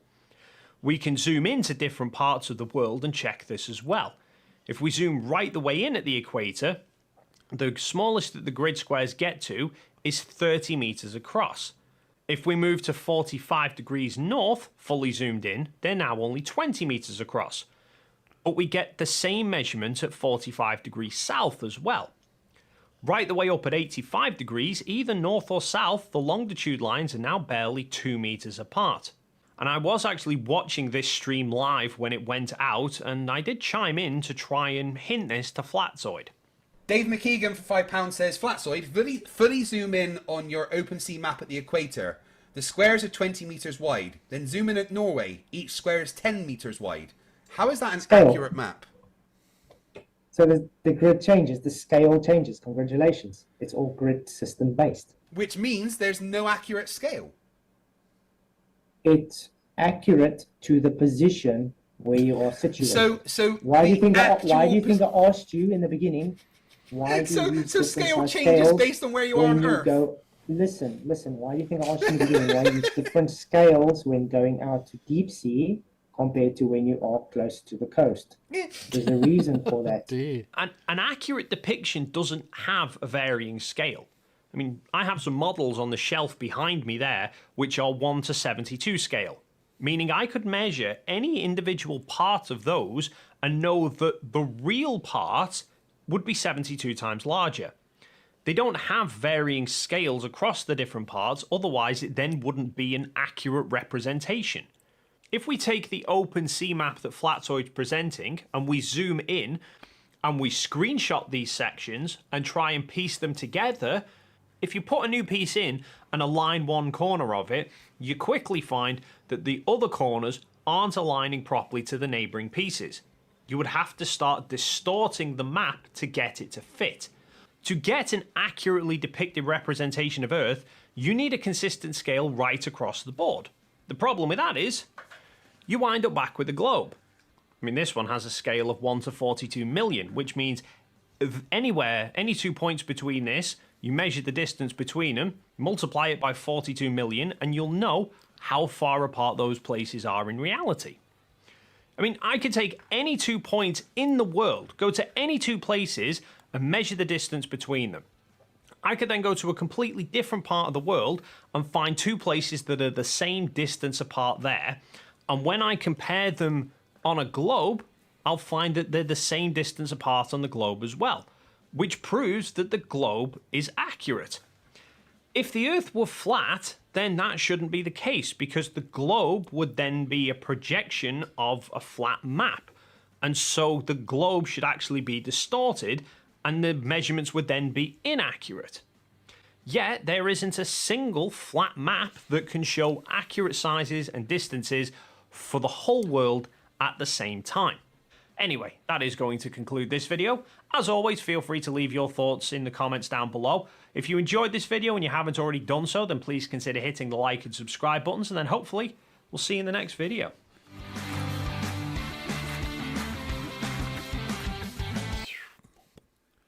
Yeah, Flattoid's an idiot. Yeah. Yeah. I don't know. Obviously, he likes to get on these shows, which is why I see a lot more of him lately. But I think, yeah, he has no clue. You've got to just listen to him. I don't think he particularly cares. As long as he's getting his views, it's obviously how he makes his money. That's what it's all about, Timbo. Yeah. I think his feed keeps popping up. I see it on. I source most of my videos from 42's channel, 42's Discord, and so I see all Flatzoid's got this travelling around America in a van videos coming around. So yes, it's whatever videos puts up gets his numbers. Well, I think we might call that a night. Anyone got anything they want to cover or discuss? You got any more debates coming up, Blue? Can we get Rumpus to debate himself? I doubt whether he can even agree with himself. He don't get a word in edgeways. Who would win? Yes. Listen, like I said, in real life, he's a nice bloke and he's nowhere near that bad. But when he's on the internet, I don't get the impression he's a nasty bloke. He just just can't help himself. Just can't. You can hold a conversation with him in real life quite easily, but when he's on the net, he just seems to lose all self-control and know what it is. Yeah, as you posted up a thing saying that it's on the internet, stop somebody's wrong on the internet. As I said, yeah, they're wrong. They must be corrected and they must beg forgiveness. I mean, if somebody makes an egregious mistake, you kind of feel like you want to point out and say, hang on a minute, but arguing it to the nth degree, no, life's too bloody short. Yeah, that's right. Unless you misidentify a tank, and then I'll be on at you. Actually, there is a film out at the moment that's set in Finland, I believe it is. Yeah. And it's that good. Even I went, well, that's not the right tank, but I don't give a shit. That must be good if they. What's it called? got a tank I'm around. trying to think what's bloody called now. Silsa, something like that. It's not that one with the guy. Something to do with the Winter War?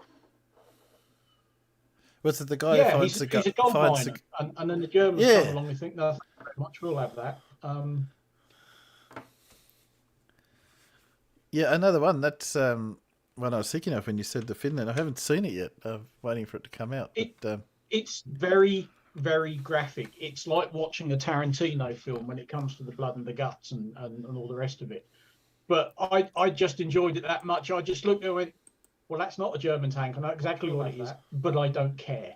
That's how much I enjoyed it. Yes. Well, I got the impression it was almost like a John Wick type film, but it was like, I think he somehow gets sent off to Finland, and then he discovers that he has to travel back to try and claim the gold or something or other, and the Germans come across him. And No, he's living his own quiet little life, desperately looking for gold, and then he strikes it lucky, and then the Germans turn up, and it's all about that. You know, it's a very Tarantino-esque sort of film, particularly when it comes to the blood and the guts. The Germans in Finland. But yeah, go on. I thought Finland was allied with Germany during the Second World War, fighting against the Soviet Union. I'm sure it's Finland. Because the only known recording of Adolf Hitler in normal conversation was when he visited Mannheim in Finland to celebrate Mannheim's birthday in 1942, I think it was.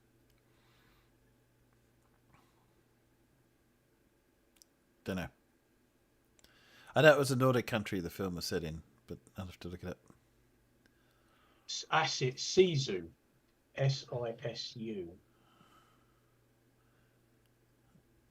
Ex-soldier discovers gold in the Lapland wilderness. There you go. Ah, Lapland. That's probably the Norwegian bit of it then. Yeah. Solitary prospector crosses path with Nazis on the scorched earth retreat in northern Finland. There you go. But that's the one. Yeah, it's that's weird. Jolly entertaining if you like that sort of thing. Yeah. Oh, Peanuts, there's something for you to go and do. I'm gonna end the stream, guys. Thanks for coming. Again, I'll set up another one on Wednesday. And you guys want to say goodnight to Peanuts? Good night, Peanuts. Good night, Peanuts. See you, Peanuts. Okay. See you, Peanuts. See you guys. Thanks for coming. Through the wall.